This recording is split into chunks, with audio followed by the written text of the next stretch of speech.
এই দুনিয়াতে যার বাবা মা থাকে না তার কেউ থাকে না। Exactly, mark my point. এই দুনিয়াতে যার বাবা মা নেই তার কেউ না। কথাটি বলে স্বাধীন নিজের চোখের পানি মুছে পিছনের দিকে ঘুরল। জরাজীর্ণ এতিমখানার ছাদের এক কোণে দাঁড়িয়ে থাকা স্বাধীনের অবয়বে এক অদ্ভুত বিষণ্ণতা খেলা করছিল। ঠিক সেই মুহূর্তে তার পেছনে দাঁড়িয়ে থাকা মধ্যবয়স্ক একজন লোক ধীর পায়ে তার দিকে এগিয়ে আসে এবং তার কাঁধে নিজের হাত রেখে সান্ত্বনা স্বরে বলতে শুরু করে। আরে মামা, কষ্ট পায়েন না। এই দুনিয়াতে এতিমদের কোনো জায়গা নেই। তাদেরকে কেউ ভালোবাসে না। যেমন দেখেন, আমারে কেউ ভালোবাসে না, কিন্তু দিব্যি আছি। তবে আপনি চিন্তা কইরেন না, আমি কাউরে পাশে না পাইলেও আপনি পাবেন আমাকে সবসময় নিজের পাশে। কথাটি বলে রফিক স্বাধীনকে পরম মমতায় জড়িয়ে ধরল। রফিক স্বাধীনের দিকে বয়সে বেশ অনেকটা বড় হলে পরে তার ব্যবহার একদম বাচ্চাদের মতো সরল। খুব অল্প সময়ের মধ্যে সে স্বাধীনকে আপন করে নিয়েছে এবং স্বাধীনকে সে তার খুব কাছের মানুষ ভাবতে শুরু করেছে। স্বাধীন নিজেও বেশ অবাক হয়ে রফিকের এই ব্যবহারটা দেখছিল। মানুষ আসলে কতটা সহজ সরল হয় সেটা রফিককে না দেখলে বোঝা যেত না। রফিকের আলিঙ্গন থেকে নিজেকে ছাড়িয়ে নিয়ে স্বাধীন তার চোখের মনির গভীরে এক হিমশীতল শূন্যতা নিয়ে তাকালো। রফিক ভাই, মানুষকে আসলেই নিঃস্বার্থ হয় নাকি বিপদের সময় সবাই পিঠ টান দেয়? আরে মামা, বিপদের কথা বাদ দেন। রফিক থাকতে আপনার কোনো ভয় নেই। চলেন, নিচে চলেন। ম্যানেজার সাহেব চিল্লাপাল্লা শুরু করেছে। তারা নিচে নামতেই এতিমখানার করিডোরে কয়েকজন ছেলের জটলা চোখে পড়ল। তাদের মধ্যে সবচাইতে উদ্ধত ছেলে রকি এগিয়ে এসে বিদ্রূপের সুরে কথা বলতে শুরু করলো। কিরে স্বাধীন, আবার ছাদে গিয়ে কান্নাকাটি করছিলি বুঝি? তোর মতো এতিমের কান্নার জল মোছার লোক দুনিয়াতে নেই রে। মরে গেলেও কেউ জানবেও না। রকি, কার মৃত্যু কখন হবে আর খেয়ে জানবে না সেটা সময় বলে দেবে। সময় খুব ক্ষমতাশালী জিনিস। স্বাধীনের কণ্ঠে সেই গম্ভীর আভিজাত্য আর চোখের তীক্ষ্ণ চাহনি দেখে রকি এক মুহূর্তের জন্য থমকে গেল। সাধারণ কোনো এতিম ছেলের গলায় এমন শাসনের সুর থাকার কথা নয়। কেউ জানে না এই মলিন জামার আড়ালে লুকিয়ে আছে এক দুর্ধর্ষ মাফিয়া কিং, যার এক ইশারায় আস্ত একটা শহর স্তব্ধ হয়ে যেতে পারে।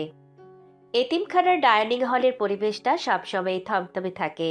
এখানে খাবারের সুগন্ধের চেয়ে ভয়ের গন্ধটা বেশি পাওয়া যায়, বিশেষ করে যখন মুন্না আর তার দলবল সেখানে উপস্থিত থাকে। মুন্না এই এতিমখানার অঘোষিত ডন। তার ইশারায় এখানে সব কিছু চলে। স্বাধীনের মতো শান্ত আর অন্তর্মুখী ছেলের উপর টর্চার করাটা মুন্নার নিত্যদিনের বিনোদন।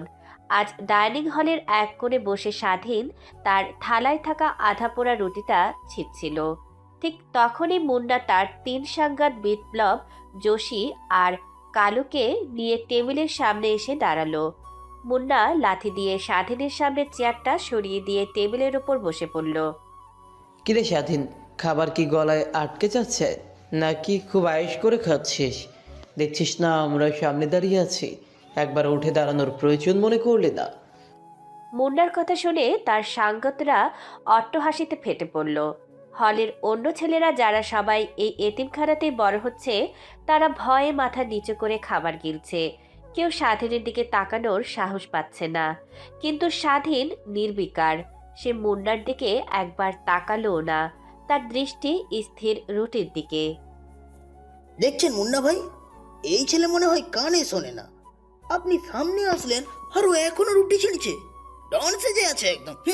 কানে শুনে ঠিকই রে যোশী, কিন্তু কলিজা নেই তো, তাই ভয় পাথরের মতো হয়ে আছে। কিরে স্বাধীন, জিভ কি ইঁদুরে খেয়ে ফেলেছে? উত্তর দিচ্ছিস না যে? মুন্না হঠাৎ স্বাধীনের গ্লাসের পানিটা তুলে নিয়ে স্বাধীনের মাথায় ঢেলে দিল। পানিটা স্বাধীনের চোখের পাতা বেয়ে তার জরাজীর্ণ পাঞ্জাবিতে গিয়ে পড়ছে। স্বাধীন ধীরে ধীরে চোখ বন্ধ করল। তার শরীরের পেশিগুলো এক মুহূর্তের জন্য টানটান হয়ে উঠল, কিন্তু পরক্ষণেই সে নিজেকে শান্ত করে ফেলল। আন্ডারওয়ার্ল্ডের সেই নিষ্ঠুর মাফিয়া কিং এখন এক অসহায় অবহেলিত ছেলের ছদ্মবেশে নিজেকে লুকিয়ে রেখেছে। তার ভেতরের নেকড়েটা এখন বন্দি।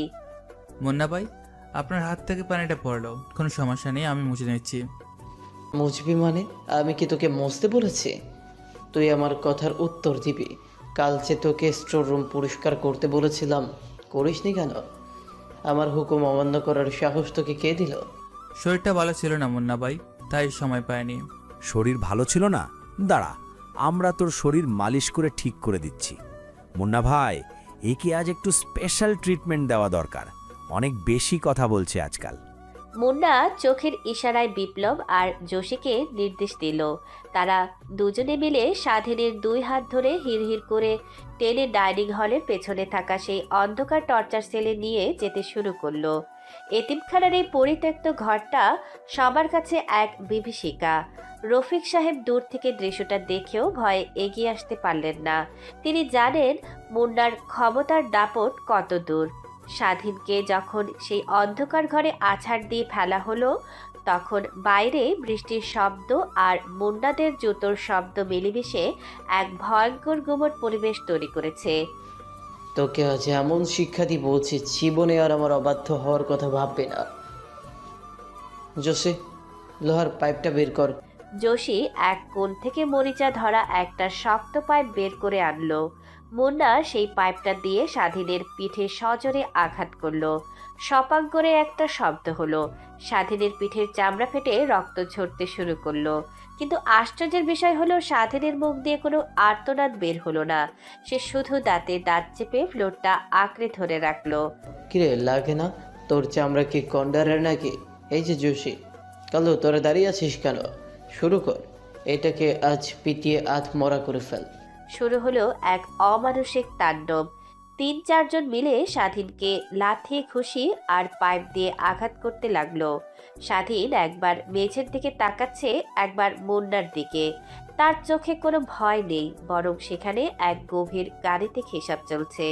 সে গুণে দেখছে আজ কতগুলো আঘাত তার পায়ে পড়ল। প্রতিটি আঘাতের বদলা সে নেবে, কিন্তু আজ নয়। আজ সে কেবলই এক অবহেলিত সাধারণ ছেলে। কালু স্বাধীনের চুলে মুঠে ধরে তার মাথাটা দেয়ালের সাথে সজোরে আঘাত করলো। স্বাধীনের কপাল ফেটে রক্তে তার মুখটা ভিজে গেল। এখন বল স্বাধীন, কার পা ধরবি মাপ চাওয়ার জন্য? আমাদের মুন্না ভাইয়ের পা ধরবি নাকি আমাদের সবার? তাড়াতাড়ি বল। মাফ তো সেই চায় যে অপরাধ করে। আমি তো কোনো অপরাধ করিনি কালু, আর সময় কারোর জন্য এক জায়গায় থেমে থাকে না। এখনো মুখে মুখে কথা? জোশী ওর আঙুলগুলো জুতোর নিচে পিষে দে, দেখি এরপর কিভাবে ও এই ভাব নিয়ে ঘুরে বেড়ায়। মুন্নার নির্দেশে যোশী স্বাধীনের হাতের উপর জুতোর হিল দিয়ে সজোরে চাপ দিতে শুরু করলো। স্বাধীন তীব্র যন্ত্রণায় চোখ বন্ধ করলো। তার মনে পড়ে যাচ্ছিল আন্ডারওয়ার্ল্ডের সেই রাতগুলোর কথা, যেখানে তার এই ইশারায় শত শত মুন্নাদের সাম্রাজ্য ধুলোয় মিশিয়ে দেওয়া হতো। কিন্তু আজ তাকে সহ্য করতে হবে। তার আসল মিশন সফল করার জন্য এই ছদ্মবেশ আর এই অত্যাচার সহ্য করা অতি জরুরি। প্রায় 1 ঘন্টা ধরে চলল এই পৈশাচিক লীলা। স্বাধীন এখন রক্তাক্ত অবস্থায় ফ্লোরে পড়ে আছে। তার শ্বাস নিতেও কষ্ট হচ্ছে। আজ এই পর্যন্তই থাক। কাল যদি দেখি তুই আবার আমার মুখের উপর কথা বলছিস, তাহলে তোর পা দুটো চিরকালের জন্য অকেজো করে দিব। চল রে সবাই, এর এখানে পড়ে থাকাটাই ঠিক আছে। মুন্না আর তার দলবল হাসতে হাসতে ঘর থেকে বেরিয়ে গেল। অন্ধকার ঘরে একা পড়ে রইল রক্তাক্ত স্বাধীন। কিছুক্ষণ পর রফিক সাহেব চুপি চুপি সেই ঘরে ঢুকলেন। স্বাধীনের অবস্থা দেখে তার কলিজা ফেটে যাওয়ার উপক্রম। তিনি তাড়াতাড়ি স্বাধীনের মাথাটা কোলে তুলে নিলেন। ও মামা, এ কি করলো এই জানোয়ারগুলো? আমি বলেছিলাম না আমাদের মতন মানুষদের কেউই নেই? দেখেন আপনার কি দশা করেছে। আমি পানি আনছি, আপনি কথা বলেন মামা। রফিক ভাই, কান্না করবেন না, কিচ্ছু হয়নি আমার, শুধু কয়েকটা দাগ পড়েছে। কিছু হয়নি মানে? আপনার শরীর তো রক্তে ভেসে যাচ্ছে, চলেন ওষুধ লাগিয়ে দিই। না রফিক ভাই, কোনো ওষুধ না, আমাকে শুধু একটু একা থাকতে দিন, আমি ঠিক হয়ে যাব। রফিক সাহেবকে কোনো মতে বিদায় দিয়ে স্বাধীন দেয়াল ধরে উঠে দাঁড়ালো। তার শরীরের অসহ্য যন্ত্রণা, কিন্তু তার মস্তিষ্কে এখন শুধু একটি নাম জ্বলজ্বল করছে। মুন্না স্বাধীন তার পকেট থেকে এক টুকরো রুমাল বের করে কপালে চেপে ধরল। জানালার বাইরে এখন মুষলধারে বৃষ্টি পড়ছে। বিজলির আলোয় স্বাধীনের মুখটা মুহূর্তের জন্য দেখা গেল। সেই মুখে এখন আর কোনো দয়া নেই, কোনো অসহায়ত্ব নেই, আছে শুধু এক ভয়ঙ্কর শিকারীর স্থির দৃষ্টি। সে বৃষ্টির শব্দ ছাপিয়ে ফিসফিস করে মনে মনে বলল, মুন্না, তুই আজ আমার গায়ে যতটা রক্ত জড়িয়েছিস তার প্রত্যেকটা ফোঁটার জন্য তোকে পুরো 1 ড্রাম রক্ত দিতে হবে। সময় গণনা শুরু হয়ে গেছে। স্বাধীনের চেহারায় যে নৃশংস হাসি ফুটে উঠল, তা যদি মুন্না একবার দেখতে পেত তবে হয়তো এই মুহূর্তেই মারা যেত। এতিমখানার এই অবহেলিত ছেলেই যে আন্ডারওয়ার্ল্ডের কিং তা বোঝার মতো ক্ষমতা কারও নেই।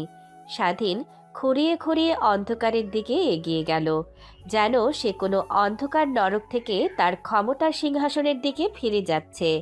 গতরাতের অমানসিক টর্চারের পর আজ সকালটা যেন একটু বেশি গুমোট। স্বাধীনের সারা শরীর কালশিটে পড়ে গেছে, পিঠের ক্ষতগুলো জামার সাথে লেগে কামড়ে ধরছে, তবুও সে নির্বিকার। এতিমখানার বারান্দার এক কোণে বসে সে আকাশের দিকে তাকিয়েছিল। তার চোখের মণিতে কোনো যন্ত্রণা নেই, আছে এক গভীর প্রশান্তি, যে প্রশান্তি ঝড়ের আগে প্রকৃতিতে দেখা যায়। ঠিক সেই সময় নিচতলা থেকে চিৎকার আর কান্নার শব্দ ভেসে এলো। মুন্না আজ আবার তার শিকার খুঁজে পেয়েছে। রহিম নামের ছোট এক ছেলেকে সে আজ টার্গেট করেছে। রহিম বয়সে অনেক ছোট, শরীরটাও বেশ রোগা, সে ভয়ে কাঁপছে। কিরে রহিম, তোকে বলেছিলাম না কালকের ওঠে আমার জন্য বাইরে থেকে দামি সিগারেট জোগাড় করে আনতে, আনিসনি কেন? মুন্না ভাই, আমার কাছে তো টাকা নেই, আমি কোথেকে আনবো? আমি এতিমখানার বাইরে যাওয়ার পারমিশন পাই না। দোহাই আপনার, আমাকে ছেড়ে দেন। টাকা নেই মানে চুরি করবি? ম্যানেজার সাহেবের ড্রয়ার থেকে টাকা সরাবি? আমার হুকুম মানেই আইন। ধর ওকে যোশী, আজ একেও স্বাধীনের জন্য স্পেশাল ট্রিটমেন্ট দিতে হবে। ঠিক আছে মুন্না ভাই। এই রহিম, এদিকে আয়, তোর হাড়গুলো আজ একটু মটকাতে হবে। রহিম ভয়ে চিৎকার করে কাঁদতে শুরু করলো। সে বুঝতে পারছে মুন্নার হাত থেকে বাঁচার কোনো উপায় নেই। যোশী আর কালু যখন রহিমের হাত ধরে মোচড় দিতে শুরু করলো, তখন রহিমের কান্নার শব্দ পুরো এতিমখানায় ছড়িয়ে পড়ল। রহিম সাহেব পাশেই দাঁড়িয়েছিলেন, কিন্তু মুন্নার রক্তচক্ষু দেখে তিনি এক পাও আগাতে সাহস পেলেন না। ঠিক সেই মুহূর্তে সিঁড়ি দিয়ে ধীর পায়ে নেমে এলো স্বাধীন। তার শরীরে ব্যান্ডেজ নেই, কিন্তু হাঁটার ধরনে এক রাজকীয় আভিজাত্য ফুটে উঠেছে। মুন্না ভাই, ছোট বাচ্চাটার ওপর হাত তোলা কি খুব বীরত্বের কাজ? স্বাধীনের গম্ভীর কণ্ঠস্বর শুনে মুন্না আর তার দলবল থমকে গেল। তারা কল্পনাও করতে পারেনি যে গতকালকে সেই মার খাওয়ার পর স্বাধীন আজ আবার তাদের সামনে দাঁড়ানোর সাহস পাবে। মুন্না মুখ থেকে চুইংগামটা ফেলে দিয়ে স্বাধীনের দিকে এগিয়ে এলো। কিরে এতিম সম্রাট, কালকের মার কি কম হয়েছিল? আবার চর্বি বেড়েছে তোর? রহিমের হয়ে ওকালিতে করতে আসছিস? ওকালতি নয় মুন্না ভাই, যেটা বল সেটা বলি। রহিম ছোট ছেলে, ও চুরি করতে পারবে না, ওকে ছেড়ে দিন। মুন্না ভাই দেখছেন, এই ছেলেটা তো নিজেকে হিরো ভাবতে শুরু করেছে। স্বাধীন, তুই কি ভুলে গেছিস কাল রাতে তুই কিভাবে আমার পায়ের নিচে পড়েছিলি? আমি কিচ্ছু ভুলিনি রকি, প্রতিটি আঘাতের হিসাব আমার মস্তিষ্কে সেভ করা আছে। কিন্তু আজ আমি রহিমের জন্য এসেছি, ওকে ছেড়ে দাও, না হলে সময়টা তোমার জন্য ভালো হবে না। সময় ভালো যাবে না? তুই আমাকে হুমকি দিচ্ছিস? যোশী, কালু, রহিমকে ছাড়। আজ এই স্বাধীনকে সবার সামনে শেষ করে দিব। দেখি ওর কত বড় কলিজা। মুন্না এগিয়ে এসে স্বাধীনের কলার চেপে ধরল, কিন্তু আজ স্বাধীন আগের মতো নুয়ে পড়ল না। সে মুন্নার চোখের দিকে সরাসরি তাকালো। সেই চোখে এমন এক শীতল আগুন ছিল যে মুন্না এক মুহূর্তের জন্য শিউরে উঠল। তার মনে হলো সে কোনো সাধারণ মানুষের চোখের দিকে তাকাচ্ছে না, বরং এক হিংস্র নেকড়ের সামনে দাঁড়িয়ে আছে। তুই কি ভেবেছিস আমি তোকে ভয় পাবো? এই তোকে একটা চড় মারলেই তুই ছিটকে পড়বি। মেরে দেখুন মুন্না ভাই, তুই মনে রাখবেন, আজকের পর এই এতিমখানায় আপনার রাজত্ব শেষ হতে চলেছে। এত বড় সাহস! কালু, ধর ওকে। কালু আর যোশী স্বাধীনের দিকে তেড়ে এলো, কিন্তু স্বাধীন এবার অদ্ভুত ক্ষিপ্রতায় সরে দাঁড়ালো। কালুর খুশিটা লক্ষ্যভ্রষ্ট হয়ে পাশের দেয়ালে গিয়ে লাগলো। স্বাধীন কালুর কবজিটা এমনভাবে ধরল যে কালু যন্ত্রণায় চিৎকার করে উঠল। সাধারণ এক ছেলের গায়ে এত শক্তি কোত্থেকে এলো তা কেউ বুঝতে পারল না। মুন্না অবাক হয়ে তাকিয়ে দেখল তার সেরা দুই সাঙ্গাত এক স্বাধীনের কাছে নাস্তানাবুদ হচ্ছে। তুই তুই কি জুডো কারাতে জানিস? কোত্থেকে শিখলি এসব? এগুলো শেখার জিনিস নয় মুন্না ভাই, এগুলো টিকে থাকার অস্ত্র। আপনি তো শুধু দুর্বলদের উপর অত্যাচার করতে জানেন, আসলে সাথে লড়তে গেলে আপনার বুক কাঁপবে। চুপ কর, আজ তোকে মেরে ফেলবা। মুন্না তার পকেট থেকে একটা ধারালো ফোল্ডিং চাকু বের করলো। রহিমের কান্না থেমে গেছে। সে অবাক হয়ে বড় ভাইয়ের মতো স্বাধীনকে লড়তে দেখছে। মুন্না চাকুটা নিয়ে স্বাধীনের পেটে চালানোর চেষ্টা করলো, কিন্তু স্বাধীন এক হাত দিয়ে মুন্নার কবজি চেপে ধরল এবং অন্য হাত দিয়ে মুন্নার ঘাড়ে এক প্রচণ্ড আঘাত করল। মুন্না মাটিতে লুটিয়ে পড়ল। পুরো করিডোর পিনপতন নীরবতা। কেউ বিশ্বাস করতে পারছে না যে এই এতিমখানার অবহেলিত ছেলে স্বাধীন আজ মুন্নাকে মাটিতে নামিয়ে এনেছে। মুন্না ভাই, আপনি আজ থেকে আমার প্রতিদ্বন্দ্বী। আজ থেকে রহিমের গায়ে বা অন্য কারো গায়ে হাত তুললে আপনার এই হাতটা আমি ভেঙে দেব। এটা হুমকি নয়, এটা স্বাধীনের কথা। মুন্না মাটি থেকে কোনো মতে উঠে দাঁড়ালো। তার চোখে এখন ভয় আর অপমানের আগুন। সে বুঝতে পেরেছে স্বাধীন আর আগের সেই ছেলে নেই। সে স্বাধীনের দিকে আঙুল তুলে রাগে কাঁপতে কাঁপতে বলল, তুই অনেক বড় ভুল করলি স্বাধীন। তুই জানিস না আমার পেছনে কারা আছে। এই এতিমখানায় তুই আর শান্তিতে থাকতে পারবি না। তোর মরণ এখন আমার হাতে। আমার মরণ কোথায় লেখা আছে সেটা আমি জানি মুন্না ভাই, কিন্তু আপনার মরণ যে আমার হাতে লেখা সেটা আজ বুঝতে পারলাম। লড়াইটা এখন সমানে সমান হবে, দেখা যাক কার জেদ বেশি। মুন্না আর তার দলবল অপমানিত হয়ে সেখান থেকে চলে গেল। রহিম দৌড়ে এসে স্বাধীনকে জড়িয়ে ধরল। রফিক সাহেব ধীর পায়ে এগিয়ে এলেন। তার চোখে বিস্ময় আর আতঙ্ক মিশ্রিত। ও মামা, আপনি কি করলেন? মুন্নাকে হাত দিলেন? ও তো জানোয়ার, ও আপনাকে ছাড়বে না। রফিক ভাই, পশুর হাত থেকে বাঁচতে হলে শিকারী হতে হয়। এতকাল আমি চুপ ছিলাম, কিন্তু এখন সময় এসেছে জঞ্জাল পরিষ্কার করার। রহিম আর কাঁদবি না, আজ থেকে তোর কোনো ভয় নেই।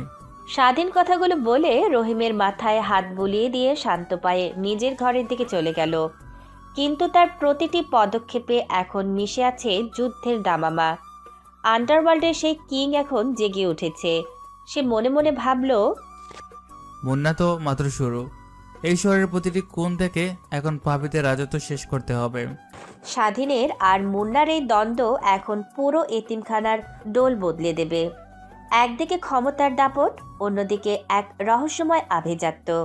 শুরু হলো এক নতুন অধ্যায়।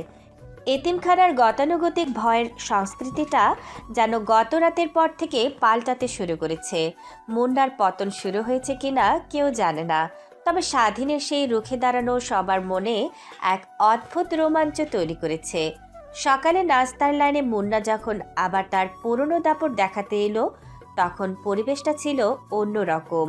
মুন্না তার দলবল নিয়ে লাইনের একদম সামনে গিয়ে দাঁড়ালো এবং এক ধাক্কায় রফিক সাহেবকে সরিয়ে দিয়ে ডাল আর রুটির বড় ডেকচিটা নিজের দখলে নিল। জসুই কালু, আগে আমরা খাবো, বাকিরা যা বেঁচে থাকবে তাই খাবে। আর রহিম কোথায়? ওকে বল আমার জুতোটা পালিশ করে দিয়ে আসতে। রহিম ভয়ে কাঁপতে কাঁপতে এক কোণে দাঁড়িয়েছিল। ঠিক তখনই ভিড়ের মাঝখান থেকে শান্ত কিন্তু দৃঢ় পায়ে এগিয়ে এলো স্বাধীন। তার পরনে সেই পুরনো পাঞ্জাবি, কিন্তু আজ তার হাঁটার মধ্যে এক অজেয় তেজ। সে সরাসরি মুন্নার সামনে গিয়ে দাঁড়ালো। মুন্না ভাই, লাইন সবার জন্য সমান। আপনি পেছনে যান আর রহিমের ওপর হুকুম চালানো বন্ধ করুন। হলের সবাই স্তব্ধ হয়ে গেল। কারো মুখে কোনো কথা নেই। মুন্না রাগে ফুঁসতে ফুঁসতে স্বাধীনের চোখের দিকে তাকালো। তুই আবার শেষ? কালকে চটটা মনে হয় হজম হয়নি তোর। সর এখান থেকে, নালে এই গরম তেল তোর মুখে ঢেলে দিব। চেষ্টা করে দেখুন মুন্না ভাই, তবে মনে রাখবেন, আপনি যদি এক বালতি গরম ডাল ঢালেন তবে আমি আপনার পুরো সাম্রাজ্য জ্বালিয়ে দেব। রহিম, তুই এখানে আয়, লাইনে দাঁড়া। স্বাধীন রহিমের হাত ধরে টেনে এনে নিজের পাশে দাঁড় করালো। মুন্নার সাঙ্গাত বিপ্লব আর কালু স্বাধীনের দিকে তেড়ে আসতে চাইল, কিন্তু স্বাধীন তাদের দিকে এমন এক স্থির ও শীতল দৃষ্টিতে তাকালো যে তারা এক পা এগিয়েও থেমে গেল। স্বাধীনের চোখে আজ কোনো সাধারণ এতিমের করুণা নেই, সেখানে যেন এক প্রাচীন যুদ্ধের সেনাপতির গাম্ভীর্য। জোশী, মারুকে কি দেখছিস? মুন্না ভাই, মুন্না ভাই, ওর চোখগুলো দেখছেন কেমন কেমন জানি লাগছে। ভয় পেও না যোশী, ভয় মানুষের দুর্বলতা। মুন্না ভাই, আপনি একা লড়াই করতে শিখুন। চামচাদের ভরসায় দাদাগিরি করা বন্ধ করুন। মুন্না আর সহ্য করতে পারল না, সে ঝাঁপিয়ে পড়ল স্বাধীনের ওপর, কিন্তু স্বাধীন খুব সাবলীলভাবে মুন্নার আক্রমণ প্রতিহত করল। সে মুন্নার হাতটা মুচড়ে দিয়ে তাকে দেয়ালের সাথে চেপে ধরল। মুন্না যন্ত্রণায় কোকিয়ে উঠল। এতিমখানার ইতিহাসে এই প্রথম কেউ মুন্নাকে এভাবে মাটিতে মিশিয়ে দিচ্ছে। এই দৃশ্য দেখে লাইনে দাঁড়িয়ে থাকা ছোট বড় সব ছেলের মধ্যে এক চাঞ্চল্য তৈরি হলো। তারা একে অপরের দিকে তাকালো। প্রথমে নিচু স্বরে, তারপর উচ্চ স্বরে তারা চিৎকার করতে শুরু করলো। স্বাধীন ভাই, স্বাধীন ভাই, আপনি চালিয়ে যান, আমরা আপনার সাথে আছি। জরাজীর্ণ ডাইনিং হলটা আজ স্লোগানে কেঁপে উঠল। মুন্নার প্রতি দীর্ঘদিনের জমে থাকা ক্ষোভ আজ আগ্নেয়গিরির মতো ফেটে বের হচ্ছে। রফিক সাহেবও আবেগে কেঁদে ফেললেন। তিনি জীবনেও ভাবেনি এই এতিমখানায় কেউ মুন্নার বিরুদ্ধে আওয়াজ তুলবে। স্বাধীন মুন্নাকে ছেড়ে দিয়ে এক ঝটকায় সরিয়ে দিল। মুন্না ভাই, এই আওয়াজটা শুনুন। এটা ভয়ের নয়, এটা স্বাধীনতার আওয়াজ। আজ থেকে এই এতিমখানায় কেউ কারোর উপর জোর খাটাবে না। যে কাজ করবে সে সম্মান পাবে, যে অত্যাচার করবে সে এই এতিমখানায় থাকতে পারবে না। তুই তুই তোকে কি মনে করিস? তুই তো এক ছাপোষা এতিম। আমি কে সেটা জানার সময় আপনার এখনো হয়নি মুন্না ভাই। তবে মনে রাখবেন, বাঘ যখন শিকার করতে বের হয় তখন সে গর্জন করে না, সে নিঃশব্দে গাড় মটকে দেয়। আপনার গাড়টা কিন্তু এখন আমার আয়ত্তে। স্বাধীন কথাগুলো বলে খাবার নিয়ে নিজের জায়গায় গিয়ে বসলো। মুন্না আর তার দলবল অপমানে মুখ কালো করে সেখান থেকে চলে গেল। যাওয়ার সময় মুন্না আর চোখে স্বাধীনের দিকে তাকালো। সেই চাহনিতে ছিল চরম ঘৃণা আর প্রতিশোধের নেশা, কিন্তু স্বাধীন সেদিকে ভ্রুক্ষেপ করল না। রহিম আর অন্য ছোট ছেলেরা স্বাধীনের চারপাশে এসে বসলো। তাদের চোখে এখন স্বাধীনের জন্য পাহাড় সমান শ্রদ্ধা। স্বাধীন ভাই, আপনি এত সাহস কোথা থেকে পেলেন? মুন্না ভাই তো পুলিশের ভয় পায়। রহিম, ভয় পাওয়াটা অভ্যাস আর প্রতিবাদ করাটা সাহস। তুই যদি একবার মাথা উঁচু করিস, দেখবি পুরো পৃথিবী তোর পায়ে লুটোপুটি খাচ্ছে। স্বাধীনের এই ব্যক্তিত্ব দেখে এতিমখানার বড়রা পর্যন্ত অবাক। তারা বলাবলি করতে লাগলো, স্বাধীন কি আসলে সাধারণ কোনো ছেলে? তার কথা বলার ধরন আর তার লড়াই করার কৌশল আর তার চোখের গভীরতা কোনো সাধারণ মানুষের মতো নয়। স্বাধীন যখন সবার সাথে গল্প করছিল, তখন তার পকেটে থাকা অত্যন্ত দামি ঘড়িটা একবার বিপ করে উঠল। সে সময়টা দেখে নিল। তার আন্ডারওয়ার্ল্ডের মিশন এখন চূড়ান্ত পর্যায়ে। সে মনে মনে হাসল। একদিকে এতিমখানার মুক্তি, অন্যদিকে পুরো শহরের মাফিয়া জগৎকে নিজের কবজায় আনা দুটো কাগজই সে নিখুঁতভাবে করছে। রফিক ভাই, আজ বিকালে আমাকে একটু বাইরে যেতে হবে, ম্যানেজার সাহেবকে সামনে নিয়ে। মামা, আপনি এখন আমাদের হিরো। ম্যানেজার কেন, স্বয়ং ডিরেক্টর আসলেও আমি আপনাকে রক্ষা করব। আপনি নির্ভয়ে যান। স্বাধীন মুচকি হাসল। সে জানে বাইরে তার জন্য এক কালো এসইউভি আর তার বিশ্বস্ত দেহরক্ষীরা অপেক্ষা করছে। ছদ্মবেশটা এখনও ধরে রাখতে হবে, কারণ মুন্নার পেছনের বড় রাঘব বোয়ালদের টেনে বের করার এটাই সেরা সময়। লড়াইটা এখন আর শুধু এতিমখানার গণ্ডিতে নেই, এটা এখন বিশাল এক যুদ্ধক্ষেত্রে পরিণত হতে চলেছে।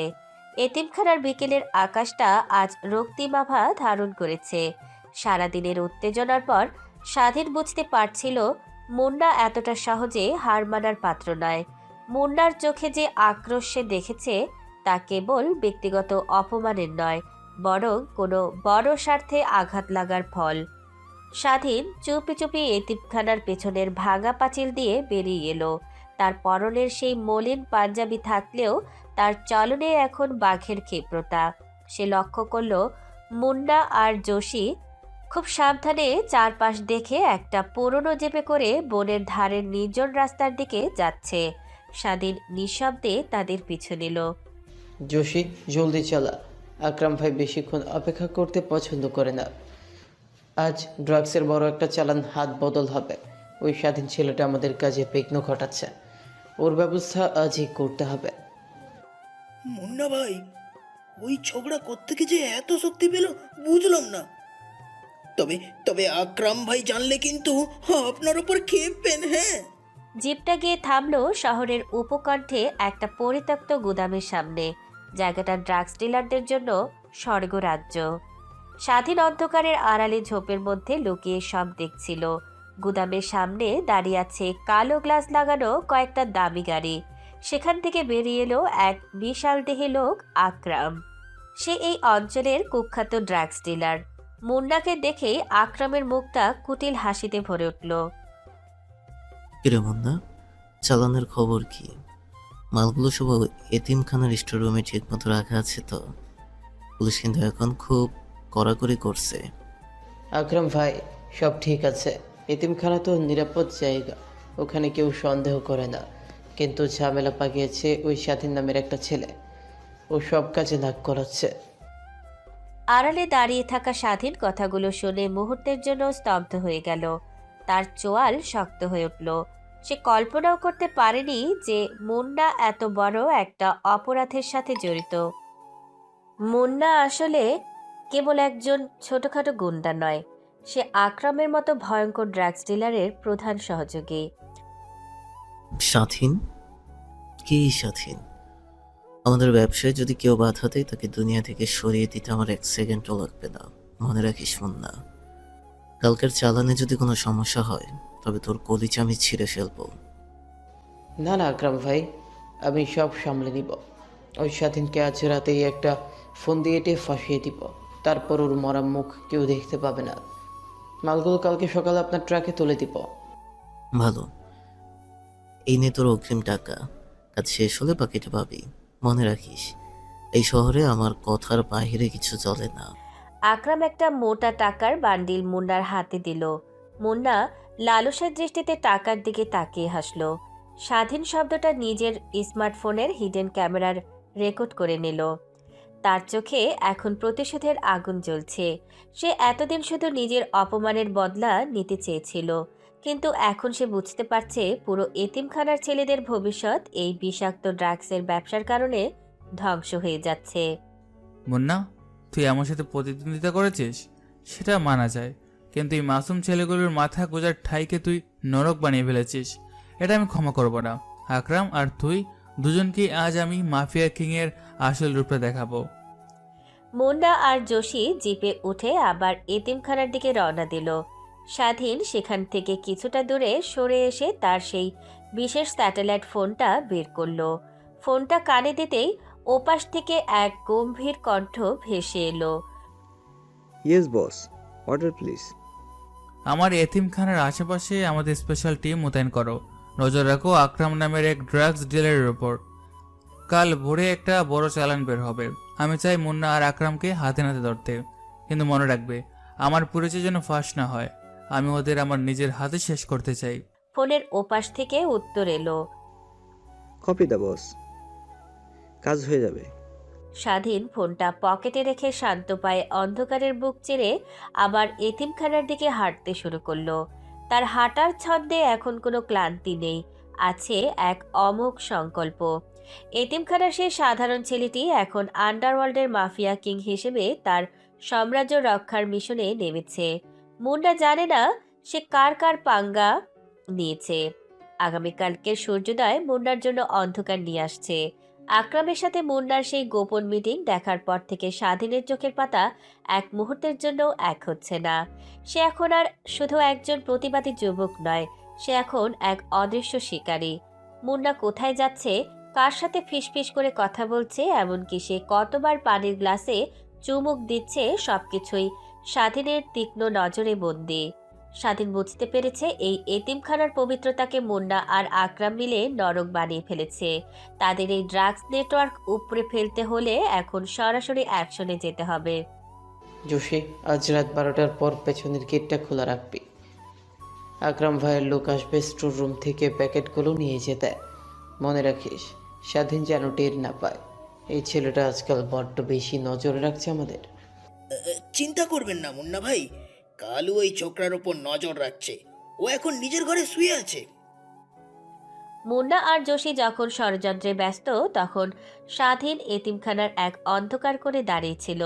সে নিঃশব্দে তার পকেট থেকে একজোড়া বিশেষ হাইটেক ইয়ারবাড কানে দিল। সে মুন্নাদের প্রতিটি কথা স্পষ্ট শুনতে পাচ্ছিল, কারণ সে আগেই মুন্নার পাঞ্জাবিতে একটা ক্ষুদ্র লিসেনিং ডিভাইস লাগিয়ে দিয়েছিল। মুন্নাদের পরিকল্পনা শোনার পর স্বাধীনের মুখে এক তাচ্ছিল্যর হাসি ফুটে উঠল। সে ধীর পায়ে এতিমখানার একদম ভেতরে তার গোপন ডেরায় চলে এলো, যেখানে সে নিজের কিছু জরুরি জিনিস লুকিয়ে রাখে। এবার সময় হয়েছে আমার লোকদের সতর্ক করার। মুন্না ভাবছে সে খুব চালাক, কিন্তু সে জানে না সে কার দাবার গুটি হয়ে গেছে। স্বাধীন তার জরাজীর্ণ তোষকের তলা থেকে একটা স্লাইড করা বিশেষ বাক্স বের করলো। তার ভেতরে রাখা ছিল একটি অত্যাধুনিক এনক্রিপ্টেড স্যাটেলাইট ফোন। ফোনটি হাতে নিতেই স্বাধীনের চোখের দৃষ্টি বদলে গেল। সে এখন আর এতিমখানার অবহেলিত ছেলে নয়, সে এখন আন্ডারওয়ার্ল্ডের সম্রাট। সে দ্রুত একটি বিশেষ নম্বরে কল করলো। ওপাশ থেকে মুহূর্তেই তার ডান হাত এবং প্রধান সেনাপতি জাম্বারের গম্ভীর কণ্ঠ ভেসে এলো। ইয়েস বস, আপনার নির্দেশের অপেক্ষায় আছি। সব টিম পজিশনে আছে। জব্বার, ভালো করে শোনো। মুন্না আর আকরাম আজ রাত 12টায় এতিমখানার স্টোর রুম থেকে ড্রাগসের বড় একটা চালান সরাতে যাচ্ছে। কিন্তু সবচেয়ে বড় খবর হলো, এই নোংরা খেলার পেছনে এতিমখানার ভেতরই একজন রাঘব বোয়াল মদত দিচ্ছে। আমি খোঁজ পেয়েছি, আমাদের এতিমখানার ম্যানেজার সাহেব নিজে এই ড্রাগস ডিলিং এর সাথে জড়িত। সেই মুন্নাকে সব সুবিধা করে দিচ্ছে। ম্যানেজার? যে লোকটা সবার সামনে নীতি কথা বলে, সেই বিষ ছাড়ছে। বস, ওদের কি আজই খতম করে দিব? না জব্বার, এখনই নয়। আমি চাই ওদের হাতে নাতে ধরতে।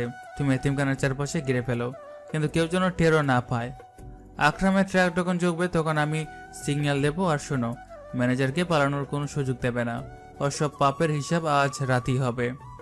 বুঝছি বস, আমাদের লোকরা ছদ্মবেশে পজিশন নিচ্ছে, আপনি সাবধানে থাকবেন। ফোনটা রেখে স্বাধীন আবার আগের মতো শান্ত হয়ে গেল। সে জানে এই লড়াইটা কেবল মুন্নার সাথে নয়, বরং এই ঘুণে ধরা সিস্টেমের সাথে। ম্যানেজার সাহেব যে এই অপরাধে জড়িত, সেটা জানাই ছিল স্বাধীনের জন্য সবচেয়ে বড় চমক। সে ভাবছিল যারা এতিমদের রক্ষা করার কথা, তারাই আজ তাদের জীবন নিয়ে ছিনিমিনি খেলছে। স্বাধীন জানালার বাইরে অন্ধকার আকাশের দিকে তাকিয়ে মনে মনে বলল, ম্যানেজার সাহেব, আপনি ভাবছেন আপনি খুব নিরাপদ, কিন্তু আপনি জানেন না আপনি যে বাঘকে এতদিন খাঁচায় পুরে রাখার চেষ্টা করেছেন, সে বাঘ আজকে খাঁচা ভেঙে বের হয়েছে। আজ রাতের পর এই এতিমখানায় কোনো পাপিস্টের জায়গা হবে না। স্বাধীন আবার সেই মলিন পাঞ্জাবি গায়ে দিয়ে ঘর থেকে বেরিয়ে এলো। করিডোরে মুন্নার সাঙ্গাত কালু তাকে দেখে একটু থমকে দাঁড়ালো। স্বাধীন কালুর দিকে তাকিয়ে এমন এক অদ্ভুত হাসি দিল যে কালুর কলিজা মুহূর্তের জন্য কেঁপে উঠল। স্বাধীন এখন প্রস্তুত। রাত 12টা বাজতে আর মাত্র কয়েক ঘন্টা বাকি। শুরু হতে চলেছে এক ভয়ঙ্কর অভিযান, যার নেতৃত্বে থাকবে এই অবহেলিত ছেলেটি, যে আসলে এক বিশাল অন্ধকার সাম্রাজ্যের মালিক। রাত তখন 12:15। পুরো শহর যখন গভীর ঘুমে আচ্ছন্ন, তখন এই জরাজীর্ণ এতিমখানার চারপাশটা এক অশুভ নিস্তব্ধতায় ডুবে আছে। মেঘলা আকাশের নিচে ছিচি পোকার ডাকগুলোও যেন আজ ভয় থেমে গেছে। এতিমখানার পেছনের গেটটা ধীরে ধীরে শব্দহীনভাবে খুলে গেল। যোশী আর কালু চারপাশটা দেখে নিয়ে মুন্নাকে ইশারা করলো। মুন্না তার কালো জ্যাকেটটা টেনে ঠিক করে নিয়ে এক হাতে একটা টর্চ জ্বালালো। ঠিক সেই সময় গেটের বাইরে এসে থামলো একটা বিশাল পণ্যবাহী ট্রাক, যার পেছনে ছিল দুটো কালো কাচের দামি গাড়ি। গাড়ি থেকে নেমে এলো কুখ্যাত আকরাম আর তার সশস্ত্র দেহরক্ষীরা।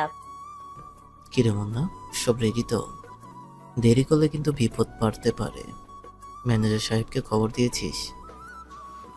আকরাম ভাই, চিন্তা করবেন না। ম্যানেজার সাহেব নিজের অফিস রুমে বসে সিসিটিভি ফুটেজ ডিলিট করছেন। আজ রাতের কোনো রেকর্ড থাকবে না। চলুন স্টোর রুমে যাই, মালগুলো সব বস্তায় ভরা আছে। তারা যখন স্টোর রুমের দিকে এগোচ্ছিল তখন তারা জানতো না যে অন্ধকারের প্রতিটি কোণ থেকে কয়েক জোড়া তীক্ষ্ণ চোখ তাদের ওপর নজর রাখছে। ঠিক সেই সময় এতিমখানার ছাদের কার্নিশে দাঁড়িয়েছিল এক ছায়া মানব। পরনে তার কুচকুচে কালো লেদার জ্যাকেট, মুখে একটা কালো মাস্ক পরা, যা কেবল তার চোখ দুটো বের করে রেখেছে। সেই চোখের মণিতে এখন কোনো করুণা নেই, আছে শুধু এক শীতল সংহারী দৃষ্টি। হাতে তার একটি অত্যাধুনিক সাইলেন্সার লাগানো পিস্তল। এই সেই স্বাধীন যাকে আজ চিনতে পারা কারোর সাধ্য নেই। চমৎকার। এতগুলো প্যাকেট, এই চালানটা ঠিকমতো পৌঁছাতে পারলে আমরা কোটিপতি হয়ে যাব। মুন্না, তুই তো দেখি দারুণ কাজ করেছিস। সবই আপনার দয়া আকরাম ভাই। ওই স্বাধীন ছোকরাটা ঘুমাচ্ছে, তাই আজ আর কোনো ঝামেলা হয়নি। কাল সকালে ও যখন জাগবে তখন দেখবে সব শেষ। ঠিক সেই মুহূর্তে হঠাৎ পুরো এতিমখানার বিদ্যুৎ চলে গেল। খুটখুটে অন্ধকারে সবাই থমকে দাঁড়ালো। আকরামের বডিগার্ডরা তৎক্ষণাৎ তাদের অস্ত্র বের করলো। কিরে মুন্না, লাইট গেল কেন? জোসি, জেনারেটর চালু কর। জানি না তো ভাই, ম্যানেজার সাহেব তো বলেছিলেন সব ঠিক থাকবে। হঠাৎ অন্ধকারের বুক চিরে একটা অদ্ভুত শীষের শব্দ শোনা গেল। পরক্ষণেই গুদামের উঁচু জানালা দিয়ে একটা ফ্ল্যাশ ব্যাং গ্রেনেড ভেতরে এসে পড়ল। বিকট এক আলোর ঝলকানিতে সবার চোখ ধাঁধিয়ে গেল। কান ফাটানো শব্দে মুন্না আর আকরামরা দিশেহারা হয়ে গেল। ঠিক সেই মুহূর্তে ছাদ থেকে দড়ি বিয়ে বিদ্যুৎ গতিতে নেমে এলো সেই কালো মাস্ক পরা ব্যক্তি। সে মাটিতে পা রেখেই এক অদ্ভুত ক্ষিপ্রতায় আক্রমণ শুরু করলো। কে কে আপনি? মুন্না ভাই, কেউ একজন ভিতরে ঢুকছে। যোশী কিছু বোঝার আগেই অন্ধকারের ভেতর থেকে একটা শক্ত বুটের লাথি এসে তার চোয়ালে লাগলো। যোশী ছিটকে গিয়ে মালের বস্তার উপর পড়ল। স্বাধীন এক হাতে আকরামের এক বডিগার্ডের কবজি মুচড়ে দিয়ে তার হাতের রাইফেলটা কেড়ে নিল এবং রাইফেলটা দিয়ে অন্য দুজনের মাথায় আঘাত করলো। তার প্রতিটি মুভমেন্ট ছিল সিনেমার হিরোদের মতো নিখুঁত এবং বজ্রের মতো দ্রুত। গুলি কর, ওকে শেষ করে দে। যেই হোক না কেন, বাঁচতে দিবি না। কিন্তু তারা গুলি করার সুযোগ পাওয়ার আগে ছাদ থেকে আরো 4-5 জন কালো পোশাকধারী কমান্ডো নিচে নেমে এলো। তারা সবাই স্বাধীনের প্রশিক্ষিত স্পেশাল ফোর্স। তারা আকরামের লোকজনকে নিমেষেই ঘিরে ফেলল। স্বাধীন ধীর পায়ে এগিয়ে গেল মুন্নার দিকে। মুন্না ভয়ে কাঁপতে কাঁপতে একটা বড় ছুরি বের করলো। তুই কে? তোকে তো আগে দেখিনি। তুই কি পুলিশের লোক? আমি তোর ঝম। তুই এতিমদের আশ্রয়ে বসে বিষের ব্যবসা করেছিস, তোর সাহস তো কম নয়। মুন্না চিৎকার করে ছুরি দিয়ে স্বাধীনের দিকে তেড়ে এলো, কিন্তু স্বাধীন এক হাত দিয়ে মুন্নার হাতটা ধরলো এবং অন্য হাত দিয়ে তার বুকে এমন এক আঘাত করলো যে মুন্না হাঁটু গেড়ে মাটিতে বসে পড়ল। স্বাধীন মুন্নার কলার ধরে তাকে হিড়হিড় করে টেনে স্টোর রুমের মাঝখানে নিয়ে এলো। ঠিক সেই সময় জাব্বার ম্যানেজার সাহেবকে ঘাড় ধরে নিয়ে সেখানে ঢুকলো। ম্যানেজার ভয়ে কাঁপছেন। আমাকে ছেড়ে দিন, আমি কিছু জানি না। মুন্না আমাকে জোর করেছে। চুপ কর পাপিষ্টু। বস, এই যে সেই ম্যানেজার আকরামের কাছ থেকে মাসে লাখ লাখ টাকা নিত এই এতিমখানার নিজ দিয়ে ড্রাগস পাচারের জন্য। যারা অনাথদের অভিভাবক হওয়ার কথা তারাই আজ তাদের জীবন বিক্রি করছে। জাব্বার, এদের সবাইকে বেঁধে ফেলো, আকরামকে আলাদা করো। তুই জানিস আমি কে? এই শহরের পুলিশ কমিশনার আমার পকেটে থাকে। আমাকে ছেড়ে দে, তোকে আমি অনেক টাকা দেব। তোর টাকা দিয়ে তুই কাফন কিনবে আকরাম? আজ থেকে শহরের ড্রাগসের কোনো নাম নিশানা থাকবে না। আর কমিশনার, সে কাল সকালেই তোর বিরুদ্ধেই চার্জশিট জমা দেবে, কারণ তার ছেলের অপরাধের ফাইল এখন আমার হাতে। আকরামের চোখ ছানাবড়া হয়ে গেল। সে বুঝতে পারল সে কোনো সাধারণ মানুষের সামনে নেই, বরং আন্ডারওয়ার্ল্ডের সেই রহস্যময় কিং এর সামনে দাঁড়িয়ে আছে, যার কথা সে শুধু শুনেছে কিন্তু কখনো দেখেনি। মুন্না রক্তাক্ত অবস্থায় কাতরাচ্ছে। সে বারবার চেনার চেষ্টা করছে এই মাস্ক পরা লোকটা কে। তার গলার স্বরটা যান্ত্রিক করা থাকায় সে বিশ্বাসই করতে পারছে না যে তার অতি পরিচিত অবহেলিত স্বাধীন এই ভয়ঙ্কর মাফিয়া হতে পারে। মুন্না, তুই বলেছিলি না যে এতিমদের চোখের পানি মোছার লোক নেই?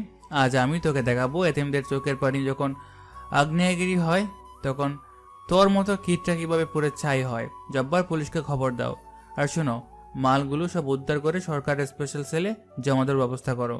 আর এই তিনজনকে, আকরাম, মুন্না আর ম্যানেজার, এদেরকে পুলিশে দেওয়ার আগে আমি এদের একটা বিশেষ উপহার দিতে চাই। স্বাধীন ইশারা করতে জাব্বার একটা চাবুক বের করলো।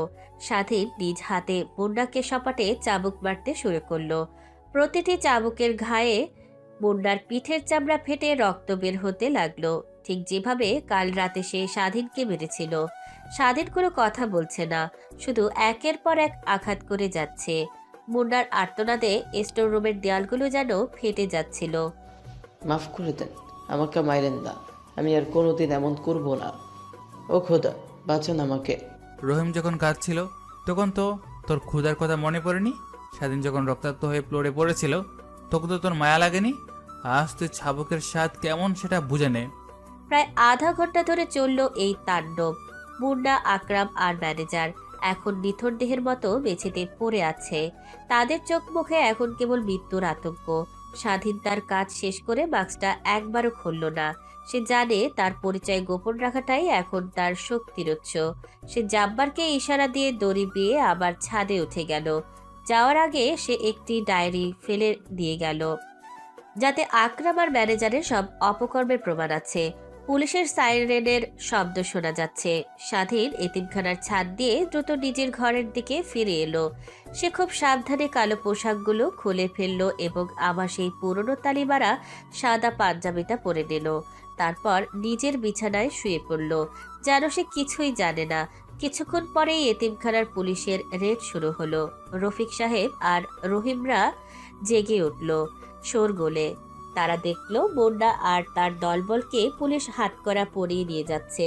ও মামা, ওঠেন, দেখেন কি হচ্ছে। পুলিশ মুন্না ভাইরে ধরে নিয়ে যাচ্ছে, ম্যানেজার সাহেবরেও ধরেছে। কি বলছেন রফিক ভাই? ম্যানেজার সাহেবকেও? কিন্তু কেন? আমি তো কিছুই বুঝতেছি না মামা। শুনলাম কারা জানি আয়শা এদের বেদম মাইর দিছে আর সব ড্রাগস ধইরা দিছে। যারা মারছে তারা নাকি দেখতে সিনেমার হিরোর মতন ছিল। স্বাধীন জানালার বাইরে তাকিয়ে মুচকি হাসলো। বৃষ্টির পানি এখন ধুয়ে দিচ্ছে স্টোর রুমের সব রক্ত। এতিমখানার আকাশ এখন নির্মল। স্বাধীন মনে মনে ভাবলো যে শহরটা এখনো শান্ত নয়। এটা তো মাত্র শুরু, আসল খেলা তো এখনো বাকি। রহিমের মুখে আজ যে হাসি ফুটেছে, সেই হাসির জন্যই তো এই মাফিয়া কিং তার রাজত্ব চালায়। মুন্না, আকরাম আর ম্যানেজারকে পুলিশে দেওয়ার পর এতিমখানায় একটা স্বস্তির নিঃশ্বাস বইছিল। সবাই ভেবেছিল অন্ধকার দিনগুলো শেষ হয়েছে, কিন্তু সেই স্বস্তি ছিল ক্ষণস্থায়ী। সকাল হতেই এতিমখানার কান্নার রোল পড়ে গেল। রহিম আর তার ছোট বন্ধু সোহেলকে কোথাও খুঁজে পাওয়া যাচ্ছে না। স্বাধীন নিজের ঘরের বারান্দায় দাঁড়িয়ে আকাশের দিকে তাকিয়েছিল। তার চোখের মনিতে গতকালের সেই বিজয়ের আনন্দ মুহূর্তেই ফিকে হয়ে গেল। রফিক সাহেব হন্তদন্ত হয়ে দৌড়ে এলেন স্বাধীনের কাছে। ও মামা, সর্বনাশ হয়ে গেছে। রহিম আর সোহেলকে পাওয়া যাচ্ছে না। কাল রাতে পুলিশের ঝামেলার পর সকালে যখন হাজিরা নিতে গেল তখন দেখা গেল ওদের বিছানা খালি। বলেন কি রফিক ভাই? মুন্না তো জেলখানায়, আকরামও ধরা পড়েছে, তাহলে ওদেরকে নিল? আপনি সব জায়গায় দেখেছেন? সব জায়গায় দেখেছি মামা, কেউ কিচ্ছু জানে না। পাহারাদার বলেছে সে নাকি রাতে কিছুই দেখেনি। আমার বুকটা ফেটে যাচ্ছে মামা। রহিম তো আপনার কত আদরের ছিল। স্বাধীন কোনো কথা বলল না। সে নিজের ঘরের দরজা বন্ধ করে দিয়ে খাটের ওপর ধপ করে বসে পড়ল। তার মাথার ভেতর এখন ঝড়ের গতিতে চিন্তা ঘুরছে। সে সব অন্যায়কারীকে শাস্তি দিল, ড্রাগসের আস্তানা গুড়িয়ে দিল। তারপরেও এতিমখানা থেকে বাচ্চা চুরি হচ্ছে। এর মানে মুন্না আর আকরাম তো কেবল হিমশৈলের অগ্রভাগ ছিল। পর্দার আড়ালে আরও বড় কোনো রাঘব বোয়াল বসে আছে, যারা এই মানব পাচারের সাথে জড়িত। স্বাধীনের নিজের উপর খুব রাগ হতে লাগলো। সে মাফিয়া কিং হয়েও তার চোখের সামনে থেকে নিজের প্রিয় ছোট ভাইদের রক্ষা করতে পারল না। আমি কি ভুল করলাম? মুন্নাকে দড়িয়ে দিয়ে কি আমি আরও বড় কোনো শয়তানকে খেপিয়ে দিলাম? রহিম, তোকে যেভাবেই হোক আমি খুঁজে বের করবই। স্বাধীন তার সেই গোপন স্যাটেলাইট ফোনটা বের করলো। তার গলার স্বর এখন বরফের মতো শীতল। সে কল করলো তার নেটওয়ার্কের প্রধান ইনফর্মার বাজ পাখিকে। বাস পাখি, এখনই শহরের সব সিসিটিভি ফুটেজ হ্যাক করো। এতিমখানার আশেপাশে গত 4 ঘন্টা যতগুলো গাড়ি যাতায়াত করেছে সবগুলো ডিটেলস চাই। আমার 2জন ছোট ভাই হারিয়েছে। যদি ওদের এক চুলো ক্ষতি হয় তবে এই শহর আমি শ্মশানে বানিয়ে দেব। বস, আমি এক্ষুনি কাজ শুরু করছি। তবে একটা কথা, আমি লোকমুখে শুনেছি আকরামের উপরও একজন আছে যাকে সবাই যা গোস্ট বলে ডাকে। সে কি এই কাজের পিছনে থাকতে পারে?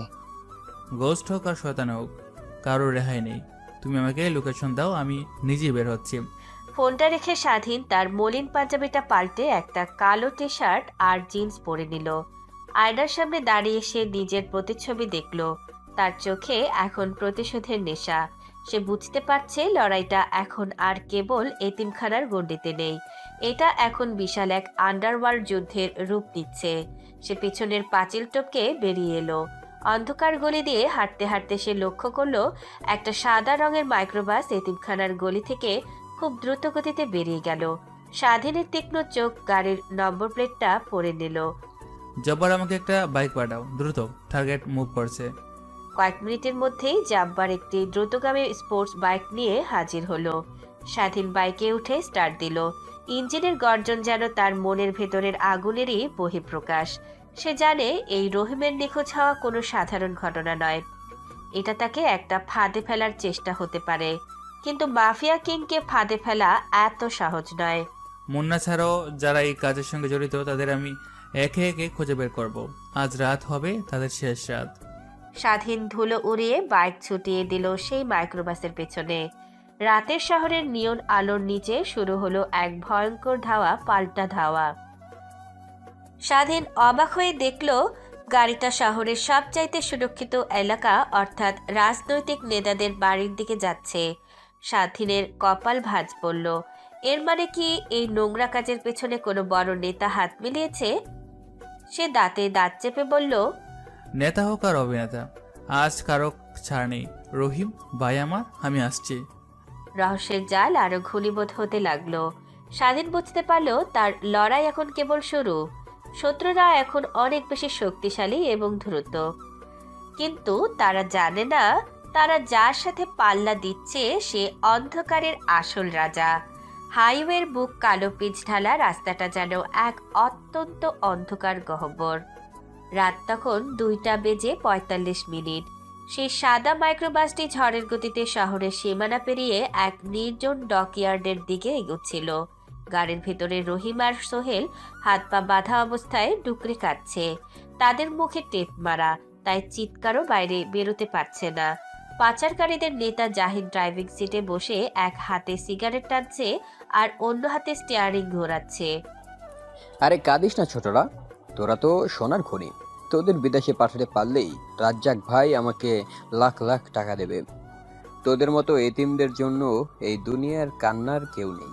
জাহিদ যখন অট্টহাসিতে ফেটে পড়ল ঠিক তখনই তার পেছনের ভিউ মিররের একটা তীব্র হেডলাইটের আলো ঝিলিক দিয়ে উঠল। একটা কালো রঙের সুপার বাইক বাতাসের গতিতে তাদের গাড়ির দিকে ধেয়ে আসছে। বাইক চালকের পরনে কুচকুচে কালো লেদার স্যুট, মাথায় ব্ল্যাক হেলমেট আর চোখের জায়গায় কালো গ্লাসের এক অদ্ভুত আভা। এই সেই স্বাধীন, যাকে এখন চেনার কোনো উপায় নেই। আরে দেখ পিছনে কে আসছে, স্পিড বাড়াও। কোনো বাইকার মনে হচ্ছে আমাদের ধাওয়া করছে। মাইক্রোবাসের গতি বেড়ে গেল, কিন্তু স্বাধীনের বাইক যেন এক জ্যান্ত ড্রাগন। সে ইঞ্জিনের প্রচন্ড গর্জন তুলে গাড়ির একদম সমান্তরালে চলে এলো। স্বাধীন এক হাত দিয়ে বাইক নিয়ন্ত্রণ করছে আর অন্য হাত দিয়ে তার জ্যাকেটের ভেতর থেকে বের করলো একটি বিশেষ মেটাল হুক। নিখুঁত নিশানায় সে হুকটি গাড়ির পেছনের টায়ারের দিকে ছুঁড়ে মারল। মুহূর্তের মধ্যে টায়ার পাংচার হয়ে গাড়িটি নিয়ন্ত্রণ হারিয়ে রাস্তার পাশে এক বিশাল গাছের সাথে ধাক্কা খেয়ে থেমে গেল। খেলা তো কেবল শুরু হলো জাহিদ, এত সহজে পালিয়ে যাবে ভেবেছিস? গাড়ি থেকে জাহিদ আর তার 4 জন অস্ত্রধারী বডিগার্ড বেরিয়ে এলো। তারা যন্ত্রণায় কুকড়ে থাকলেও সবার হাতে অত্যাধুনিক অস্ত্র। কে তুই? আমাদের রাজ্জাক ভাইয়ের কাজে বাধা দেওয়ার সাহস কার হলো? জানিস তুই কার মাল নিয়ে লড়ছিস? রাজ্জাক নামটা চেনা চেনা লাগছে, কিন্তু তার কপালটা আজ খুব খারাপ। কারণ আজ তোরা আমার এলাকায় ঢুকে আমার ভাইদের গায়ে হাত দিয়েছিস। জাহিদ ইশারা করতে তার লোকগুলো একসাথে গুলি ছুটতে শুরু করলো, কিন্তু স্বাধীন যেন বাতাসের সাথে মিলিয়ে গেল। সে ডাইভ দিয়ে এক ঝোপের আড়ালে গেল এবং সেখান থেকে তার সাইলেন্সার লাগানো গান দিয়ে নিখুঁত নিশানার দুজনের পায়ে গুলি করলো। তারা আর্তনাদ করে মাটিতে লুটিয়ে পড়ল। এরপর স্বাধীন বাঘের মতো ঝাঁপিয়ে পড়ল বাকিদের ওপর। তার হাতের তলোয়ারের মতো ক্ষিপ্র মুভমেন্ট কয়েক সেকেন্ডের মধ্যে জাহিদ ছাড়া বাকি সবাই রক্তাক্ত অবস্থায় মাটিতে পড়ে রইল। স্বাধীন জাহিদের গলা টিপে ধরল। বাচ্চাগুলো কোথায়? চাবি দে। গাড়ির পেছনে, চাবি ড্যাশবোর্ডেই আছে। আমাকে মারবেন না, আমি তো শুধু হুকুমের গোলাম। স্বাধীন জাহিদকে এক আছাড় দিয়ে সরিয়ে দিয়ে মাইক্রোবাসের পেছনের দরজা খুলল। রহিম আর সোহেলকে দেখেই তার ভেতরের মাফিয়া কিং মুহূর্তের জন্য এক বড় ভাইয়ের মমতায় ভিজে উঠল। সে খুব সাবধানে তাদের বাঁধন খুলে দিল। রহিম স্বাধীনকে চিনতে পারল না মাস্কের কারণে, কিন্তু সে এই ত্রাণকর্তাকে দেখে জড়িয়ে ধরে কাঁদতে লাগলো। বই নেই ছোটরা, তোমরা এখন নিরাপদ। জব্বর, গাড়ি নিয়ে আসো, এদের নিরাপদে পৌঁছে দাও। মুহূর্তের মধ্যে অন্ধকারের ভেতর থেকে দুটো কালো জিপ চলে এলো। স্বাধীনের লোকরা দ্রুত বাচ্চাগুলোকে উদ্ধার করে নিয়ে গেল। স্বাধীন সেখানে দাঁড়িয়ে রইল পাথরের মূর্তির মতো। সে জানে এই লড়াইয়ের ঢেউ এখন অনেক দূর যাবে। শহরের এক সুরক্ষিত পাহাড়ের চূড়ায় অবস্থিত এক বিশাল রাজপ্রাসাদ। চারদিকে কড়া নিরাপত্তা। রুমের ভেতর অন্ধকার, কেবল একটা দামি সিগার অগ্রভাগের আগুন লাল হয়ে জ্বলছে। বড় স্ক্রিনে ডাকইয়ার্ডের সিসিটিভি ফুটেজ ব্ল্যাঙ্ক দেখাচ্ছে। এই সেই রহস্যময় রাজ্জাক। তার চেহারা এখন ছায়ার আড়ালে, কেবল তার গলায় গম্ভীর এক কর্কশ আওয়াজ পুরো ঘরে প্রতিধ্বনিত হচ্ছে। কি বললে? জাহিদ ধরা পড়েছে? আমার 1 কোটি টাকা চালান মাঝ রাস্তায় আটকে দিল কেউ। কে সে? পুলিশ নাকি কোনো রাইভাল গ্যাং? স্যার, লোকটা একা ছিল, বাইকে এসেছিল। সিসিটিভি ফুটেজ হ্যাক করা হয়েছে, কিন্তু জাহিদের লোকেরা বলছে সে মানুষের চেয়েও দ্রুত ছিল। কোনো কমান্ডো হতে পারে। কমান্ডো? আমার তিল তিল করে গড়ে তোলা মানব পাচারের সাম্রাজ্যে কমান্ডো আসবে কোথা থেকে? মুন্না আর আকরাম ধরা পড়ার পরই এই আপদ শুরু হয়েছে। এর মানে শহরের কোনো এক কোণে নতুন কোনো রাজা জন্ম নিয়েছে। যেই হোক সে, রাজ্জাকের পথে যে আসবে তার হাড়গোড় আমি সার হিসাবে আমার বাগানে ব্যবহার করি। স্যার, লোকটা কিন্তু জাহিদকে মারেনি। সে জাহিদকে হাত পা বেঁধে রাস্তার ধারে ফেলে রেখে গেছে, সাথে একটা চিরকুট দিয়েছে।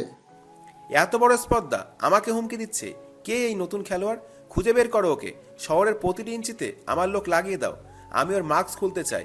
আমি দেখতে চাই কার এত বড় কলিজা যে রাজ্জাকের গায়ে হাত দেয়। রাজ্জাকের গর্জন যেন পুরো পাহাড় কাঁপিয়ে দিল। সে এখনো জানে না যে এতিমখানাকে সে এতদিন তার শয়তানি কারবারের গুদাম মনে করত। সেখানেই লুকিয়ে আছে তার আসল ধ্বংসের কারিগর। স্বাধীন ফিরে এলো এতিমখানায়। সে আবার সেই পুরনো মলিন পাঞ্জাবি পরে রফিকের সামনে এসে দাঁড়ালো, যেন সে সারা রাত ঘুমাচ্ছিল। মামা, সুসংবাদ, রহিমরা ফিরে এসেছে। পুলিশ নাকি ওদের রাস্তার পাশে খুঁজে পেয়েছে। কারা জানি ওদের বাঁচাইছে। যাক, আলহামদুলিল্লাহ রফিক ভাই, ভালো মানুষের দোয়া মনে হয় কবুল হয়েছে। স্বাধীন জানালার বাইরে অন্ধকার আকাশের দিকে তাকালো। তার চোখে এখন রাজ্জাকের জন্য এক মরণ ফাঁদ। সে মনে মনে ভাবলো যে রাজ্জাক নিজেকে গডফাদার ভাবলেও আজ থেকে তার প্রতিটি পদক্ষেপ স্বাধীনের ছায়া থাকবে। শহরটা রাজ্জাকের হতে পারে, কিন্তু রাতটা এখন স্বাধীনের। শহরটা আজ অদ্ভুত শান্ত, কিন্তু স্বাধীনের মনের ভিতর অশান্তির ঝড় বইছে। রাজ্জাক নামক শোনার পর থেকে সে তার সব কন্ট্রাক্ট কাজে লাগিয়েও লোকটার সঠিক হদিস পাচ্ছে না। রাজ্জাক যেন বাতাসের মতো, তাকে অনুভব করা যায় কিন্তু ধরা যায় না। স্বাধীন বুঝতে পারল রাজ্জাককে খুঁজে বের করার চেয়ে তাকে নিজের কাছে টেনে আনা বেশি সহজ। বাঘকে গুহা থেকে বের করতে হলে টোপ দিতে হয়, আর রাজ্জাকের মতো লোভী মানুষের জন্য মানুষের চেয়ে বড় টোপ আর কিছু হতে পারে না। স্বাধীন তার নিজের নেটওয়ার্ক ব্যবহার করে দুইটা ছোট বাচ্চাকে জোগাড় করলো, যারা আসলে তার গ্যাংয়ের বিশ্বস্ত সদস্যদের ছোট ভাই। তাদের শিখিয়ে দেওয়া হলো কিভাবে এতিমখানার অভিনয় করতে হবে। স্বাধীন তাদের নিয়ে এতিমখানায় এলো। ও মামা, এই ছোট্ট ছোট্ট বাচ্চা দুইটা কোত্থেকে আসলো? দেখতে তো একদম রাজপুত্রের মতো। রফিক ভাই রাস্তায় পড়েছিল, খুব কান্নাকাটি করছিল, তাই নিয়ে এলাম। ওদের দেখার মতো কেউ নেই, আজ থেকে ওরা এখানেই থাকবে। স্বাধীন জানতো এতিমখানার আশেপাশে রাজ্জাকের চোরেরা সব সময় ঘুরঘুর করে। মুন্না ধরা পড়লেও রাজ্জাকের তথ্যদাতারা এখনো সক্রিয়, ঠিক যেমনটা সে ভেবেছিল। এতিমখানার নতুন পাহারাদার যে আসলে রাজ্জাকের লোক, সে সাথে সাথে খবরটা পৌঁছে দিল রাজ্জাকের ডেরায়। কি বললে? এতিমখানায় নতুন দুটো বাচ্চা হয়েছে, দেখতে কেমন? স্যার, একদম মাখনের মতো চেহারা। এদের বিদেশে কোনো দামি কাস্টমারের কাছে পাঠাতে পারলে কোটি টাকা আসবে। সাব্বাস, আগের চালানটা ওই মাস্ক পরা শয়তান আটকে দিয়েছিল। এবার আর কোনো ভুল করা চলবে না। আজ রাতে ওদের তুলে নিয়ে আসো। জাহিদ নেই তো কি হয়েছে, কালুকে পাঠাও। এবার যেন কোনো শব্দ না হয়। আমার গুদামে কাল ভরেই ওদের চাই। এতিমখানার চারিদিকের বাতি নেভানো, কেবল করিডোরে একটা টিমটিমে আলো জ্বলছে। কালু তার 4 জন সশস্ত্র লোক নিয়ে পেছনের পাঁচিল টপকে ভেতরে ঢুকলো। তারা খুব সাবধানে পা টিপে টিপে সেই ঘরের দিকে এগুচ্ছিল যেখানে নতুন বাচ্চা দুটোকে রাখা হয়েছে। কালু দরজাটা ধীরে ধীরে খুলল। অন্ধকারে দেখা যাচ্ছে বিছানায় কেউ একজন শুয়ে আছে। এই যে ধর, ওদের মুখে কাপড় চেপে ধর, যাতে চিৎকার করতে না পারে। জলদি কর। কালুর লোকরা যখন বিছানার ওপর ঝাঁপিয়ে পড়ল, তখন তারা অবাক হয়ে দেখল বিছানার কোনো বাচ্চা নেই, বরং বালিশ সাজিয়ে রাখা হয়েছে। ঠিক সেই সময় ঘরের সব লাইট একসাথে জ্বলে উঠল।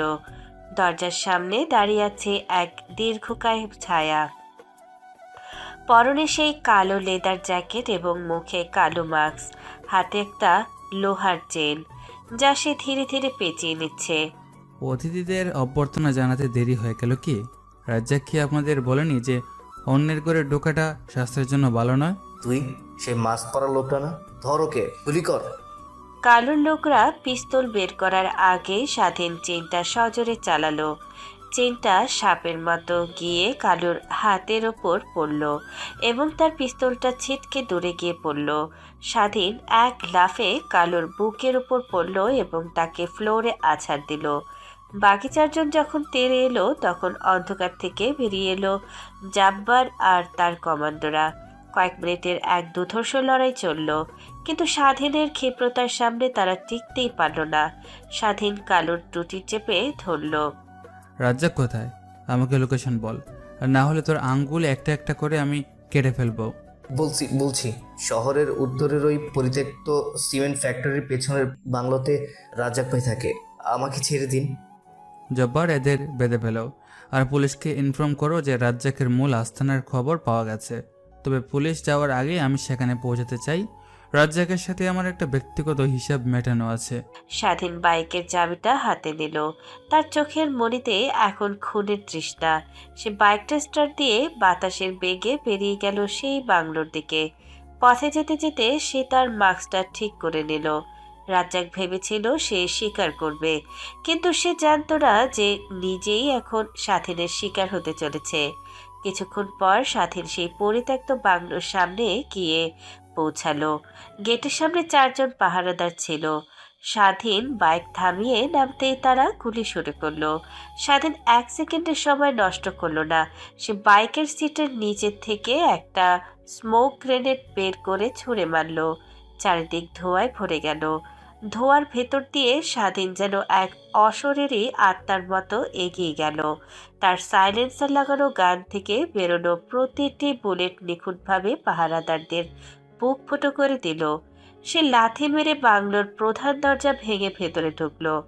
ড্রয়িং রুমে বসেছিল রাজ্জাক, সামনে দামি মদের বোতল আর টাকার বান্ডিল। হঠাৎ সশব্দে দরজা ভাঙার শব্দে রাজ্জাক লাফ দিয়ে উঠে দাঁড়ালো। তার হাতেও একটা স্বর্ণখচিত রিভলভার। কে তুই? আমার ঘরে ঢুকে পড়ার শখ হয়েছে তোর? রাজ্জাক, তোমার সাম্রাজ্য আজ ধ্বংস হতে চলেছে। তুমি এতিমদের রক্ত চুষিয়ে যে অট্টালিকা বানিয়েছ, সেটার তলায় তোমাকে কবর দেওয়ার সময় এসেছে। তুই একা আসছিস আমাকে মারতে? জানিস এই ঘরে কতগুলো গোপন ক্যামেরা আর ট্যাপ আছে? এক ইশারায় তোকে আমি ধুলোয় মিশিয়ে দেব। তোমার ক্যামেরা এখন আমার হ্যাকারদের দখলে, আর তোমার লোকরা এখন পুলিশের হেফাজতে। রাজ্জাক, শেষ ইচ্ছে থাকলে বলে ফেলো। রাজ্জাক বুঝতে পারল তার সময় শেষ। সে গুলি চালালো, কিন্তু স্বাধীন এক অদ্ভুত ক্ষিপ্রতায় সোফার আড়ালে ডাইভ দিল। পরক্ষণেই স্বাধীনের হাতের একটি ছুরি রাজ্জাকের কাঁধে গিয়ে বিঁধল। রাজ্জাক যন্ত্রণায় আর্তনাদ করে ফ্লোরে পড়ে গেল। স্বাধীন ধীর পায়ে তার সামনে গিয়ে দাঁড়ালো। বাঘ যখন শিকারী হয় তখন সে কোনো ভুল করে না। তুমি এতিমদের জীবন নিয়ে খেলছো, এখন আমি তোমার জীবন নিয়ে খেলবো। পুলিশ পৌঁছানোর আগেই স্বাধীন সেখান থেকে উধাও হয়ে গেল। পুলিশ এসে দেখলো রাজ্জাক রক্তাক্ত অবস্থায় পড়ে আছে, আর তার সব ড্রাগস ও মানব পাচারের প্রমাণ একটা ল্যাপটপে ওপেন করা আছে। এতিমখানায় সকাল হলো। রফিক সাহেব দেখলেন স্বাধীন তার ঘরের বাইরে বসে শান্ত মনে চা খাচ্ছে। মামা শুনছেন, রাজ্জাক ধরা পড়েছে। ও নাকি শহরের সবচেয়ে বড় শয়তান ছিল। যাক রফিক ভাই, শহরটা তাহলে একটু পরিষ্কার হলো। এবার এতিমখানার বাচ্চারা শান্তিতে ঘুমাতে পারবে। স্বাধীন আকাশের দিকে তাকালো। সূর্য উঠেছে, একটা যুদ্ধ শেষ হয়েছে, কিন্তু তার জীবনের আসল রহস্যের সমাধান কি হবে? সে জানে অন্ধকার জগতের অধিপতি হওয়া সহজ, কিন্তু নিজের পরিচয় গোপন রেখে সবার মাঝে বেঁচে থাকাটাই আসল লড়াই। রাজ্জাকের আস্তানা ঘুরিয়ে দিয়ে যখন স্বাধীন এতিমখানায় ফিরল, তখন ভোরের আলো ফুটতে শুরু করেছে। কিন্তু আজ এতিমখানায় পরিবেশ অন্য দিনের মতো স্বাভাবিক নয়। বারান্দায় রফিক সাহেব, রহিম, সোহেল এবং এতিমখানার আরও অনেক ছেলে জটলা পাকিয়ে দাঁড়িয়ে আছে। তাদের সবার চোখে বিস্ময়, আতঙ্ক আর এক অজানা কৌতূহল। গতরাতে সেই ভয়ঙ্কর লড়াই রাজ্জাকে সশস্ত্র গুন্ডাদের যেভাবে একলা এক যুবক ধুলোয় মিশিয়ে দিয়েছে, তা এই এতিমখানার সাধারণ ছেলেরা নিজেদের চোখে দেখেছে। তারা দেখেছে তাদের অতি পরিচিত শান্ত আর অবহেলিত স্বাধীন কিভাবে কাল ভৈরব হয়ে আবির্ভূত হয়েছিল। স্বাধীন ধীর পায়ে ভেতরে ঢুকতে সবাই দুপাশে সরে গেল। কারো মুখে কোনো কথা নেই। স্বাধীন নিজের ঘরের দিকে এগোতে চাইলে রফিক সাহেব তার সামনে গিয়ে দাঁড়ালেন। তার হাত কাঁপছে, চোখে জল। মামা একটু দাঁড়ান, আপনার সাথে আমার কিছু কথা আছে। রফিক ভাই, শরীরটা খুব ক্লান্ত, এখন কি কথা বলা খুব জরুরি? জরুরি মামা, খুব জরুরি। কাল রাতে আমরা যা দেখেছি তা দেখার পর এই এতিমখানায় কেউ আর শান্তিতে থাকতে পারছে না। আপনি তো আর সেই স্বাধীন না যারা আমরা চিনি, যে স্বাধীন রে মুন্না রক্তাক্ত কইরা ফ্লোরে ফালায় রাখতো। সে তো এইরকম বাঘের মতন লড়াই করতে পারে না। স্বাধীন ভাই, আপনি আমাদের বাঁচাইছেন, কিন্তু আপনি আসলেন কেন? ওই মাস্ক পরা লোকটা কি আপনিই ছিলেন? আপনার হাতে ওই কাটা দাগটা আমি কাল রাতেও দেখেছি, আর আজ আপনার হাতেও একই দাগ। স্বাধীন চুপ করে রইল। সে জানত একদিন এই দিনটি আসবে। ছদ্মবেশ বেশিক্ষণ ধরে রাখা যায় না, বিশেষ করে যখন আপন মানুষেরা বিপদে পড়ে। এতিমখানার ছেলেরা এক একে স্বাধীনের চারপাশে গোল হয়ে দাঁড়ালো। তাদের সবার চোখে একটাই প্রশ্ন, কে এই স্বাধীন? স্বাধীন ভাই, আপনি কি পুলিশ নাকি গোয়েন্দা? সাধারণ কেউ তো এভাবে গুলি আর চেইন চালায় না। আমরা ভয় পাচ্ছি ভাই, আপনি কি আমাদের ছেড়ে চলে যাবেন? মামা সত্যটা বলেন, আপনি কেন এই ভাঙা এতিমখানায় তালিমারা পাঞ্জাবি পরে আছেন? আপনার মতন মানুষের তো বড় অট্টালিকায় থাকার কথা, কিন্তু আপনি কোন বিপদে পড়ে এখানে লুকায় আছেন? নাকি আমাদের উপর নজর রাখতে আসছেন? স্বাধীন এক দীর্ঘশ্বাস ফেলল। সে আকাশের দিকে তাকিয়ে বেশিক্ষণ নীরব থাকলো। তারপর তার সেই শান্ত ও গভীর চোখে সবার দিকে তাকালো। তার কণ্ঠস্বর এখন আর সেই অবহেলিত ছেলের মতো দুর্বল নয়, বরং এক অমোঘ আভিজাত্য ভরা। রফিক ভাই, আপনারা আজ যে স্বাধীনকে দেখছেন সেই আসল স্বাধীন, আর এতদিন যাকে দেখেছেন সে ছিল কেবল একটা ছায়া। তার মানে আপনি আসলেই সেই মাফিয়া, মানে সে শক্তিশালী লোকটা? আমাকে সেটা বড় কথা নয় রফিক ভাই, বড় কথা হলো আমি কেন এখানে এসেছি। এই দুনিয়াটা অন্যায়কারীদের দখলে চলে যাচ্ছে। এতিমদের আশ্রয়ে বসে যারা ড্রাগসের ব্যবসা করে, যারা শিশু পাচার করে, তাদের সমূলে ধ্বংস করার জন্য কারো না কারো তো শয়তান হতেই হয়। আমি সেই শয়তানদের জম হওয়ার শপথ নিয়েছি। কিন্তু আপনি তো আমাদের ভাই, আপনি কি আমাদের সাথে আর থাকবেন না? আমি সবসময় তোমাদের পাশে থাকবো রহিম, তবে আমার পরিচয় জানাজানি হওয়া মানে তোমাদের জীবন ঝুঁকিতে ফেলা। শত্রু এখন আমার চারদিকে, রাজ্জাক কেবল একটা দাবার গুড়ি ছিল, আসল খেলোয়াড়রা এখনো বাহিরে আছে। মামা, আপনি যেই হন না কেন আমাদের কাছে আপনি সেই ছোট্ট স্বাধীনই থাকবেন। কিন্তু আপনি এখানে কেন এসেছিলেন? আপনার কি কোনো নিজের বাড়িঘর নেই? আমার বাড়িঘর এই অন্ধকার জগৎ রফিক ভাই। এই এতিমখানা আমার কাছে একটা শান্তির জায়গা ছিল। আমি ভেবেছিলাম এখান থেকে আমি নিঃশব্দে আমার কাজগুলো সেরে নেব, কিন্তু মুন্না আর রাজ্জাকরা সীমা ছাড়িয়ে গিয়েছিল। আর যখন নিজের ভাইদের উপর হাত পড়ে তখন মাফিয়া কিং তার রাজ মুকুট ছেড়ে অস্ত্র তুলে নিতে বাধ্য হয়। স্বাধীনের মুখ থেকে মাফিয়া কিং শব্দটা শুনে সবাই চমকে উঠল। তারা গল্পের বইতে বা সিনেমায় এসব শুনেছে, কিন্তু বাস্তবে একজন জীবন কিং তাদের সামনে দাঁড়িয়ে আছে, এটা ভেবেই তাদের গায়ে কাঁটা দিচ্ছে। রফিক সাহেব আবেগে স্বাধীনের হাত চেপে ধরলেন। মামা, আপনারে নিয়ে আমাদের অনেক গর্ব। আপনি এতিমদের লাইগা যা করেছেন তা কেউ কোনোদিন করে নাই। আপনি যেই হন আমাদের ছাড়া যাবেন না, আমাদের বড় একা লাগে। আমি কোথাও যাচ্ছি না রফিক ভাই, তবে আজ থেকে এই এতিমখানার নিয়ম পাল্টাবে। এখানে আর কোনো মুন্না বা রাজ্জাক জন্ম নেবে না। আমি এই জায়গাকে দুর্গের মতো সুরক্ষিত করে দেব। স্বাধীন কথাগুলো বলে রহিমের মাথায় হাত বুলিয়ে দিল। এতিমখানায় সবার মনের বেগ কেটে গেল। তারা বুঝতে পারল স্বাধীন তাদের শত্রু নয়, বরং তাদের রক্ষাকর্তা। কিন্তু স্বাধীনের মনে এক নতুন দুশ্চিন্তা দেখা দিল। তার পরিচয় এখন ফাঁস হয়ে গেছে, এর মানে তার শত্রুরা খুব শীঘ্রই খবর পেয়ে যাবে। সে মনে মনে ভাবল, এবার যুদ্ধের ময়দান আরও বড় হবে। রাজ্জাক তো গেছে, কিন্তু তার মাস্টার মাইন্ডকে এবার গর্ত থেকে বের করে আনতে হবে। রাজ্জাকের পতন আর এতিমখানার ছোট ছোট বাচ্চাদের উদ্ধারের খবর আন্ডারওয়ার্ল্ডে দাবানলের মতো ছড়িয়ে পড়েছে। আড়ালে থাকা বড় বড় অপরাধীরা এখন তটস্থ। কে এই নতুন খেলোয়াড় যে একাই পুরো নেটওয়ার্ক ধসিয়ে দিচ্ছে? রাজ্জাকের মাথার উপর যে গডফাদার বসে আছে তার কানে যখন এই খবর পৌঁছালো, সে আর স্থির থাকতে পারল না। আজ রাতটা স্বাধীনের জন্য অন্যরকম ছিল। এতিমখানার পাশের নির্জন গলি দিয়ে যাওয়ার সময় হঠাৎ চারপাশ থেকে 10-12টি কালো গাড়ি তাকে ঘিরে ফেলল। 20-30 জন সশস্ত্র লোক তাকে লক্ষ্য করে গান পয়েন্ট রাখলো। স্বাধীন শান্তভাবে হাত উপরে তুলল। সে জানত বড় মাছকে ধরতে হলে টোপ হতে হয়। তাকে তুলে নিয়ে যাওয়া হলো শহরের উপকণ্ঠে এক পরিত্যক্ত কোল্ড স্টোরেজ। চারিদিকে বরফ জমার মতো ঠান্ডা, আর মাঝখানে একটা লোহার চেয়ারে স্বাধীনকে শিকল দিয়ে বেঁধে রাখা হয়েছে। কিরে ছোকরা, অনেক বড় হিরো হয়েছিস না? রাজ্জাক ভাইকে জেলে পাঠিয়েছিস, আজ তোকে কিমা বানিয়ে কুত্তাদের খাওয়াবো। শুরু হলো অমানসিক নির্যাতন। শয়তান আর তার দলবল মিলে স্বাধীনকে লাঠি, রড আর চাবুক দিয়ে মারতে লাগলো। স্বাধীনের শরীর রক্তে ভিজে যাচ্ছে, তার কপাল ফেটে রক্ত গড়িয়ে পড়ছে মেঝেতে। কিন্তু আশ্চর্যের বিষয় হলো স্বাধীন একটা শব্দও করছে না। সে শুধু মাথা নিচু করে মার খেয়ে যাচ্ছে। তার ঠোঁটের করে এক অদ্ভুত রহস্যময় হাসি লেগে আছে। সেই হাসি জল্লাদের আরও খেপিয়ে দিচ্ছে। হাসছিস? মরার সময় মানুষ কাঁদে আর তুই হাসছিস? যোশী, ওর নখগুলো উপড়ে ফেল, দেখি কতক্ষণ হাসি থাকে। প্রায় 2 ঘন্টা ধরে চলল এই পৈশাচিক তাণ্ডব। স্বাধীন এখন আধমরা অবস্থায় শিকলে ঝুলে আছে। ঠিক সেই সময় স্টোরেজের ভারী লোহার দরজাটা ক্যাচ ক্যাচ শব্দে খুলে গেল।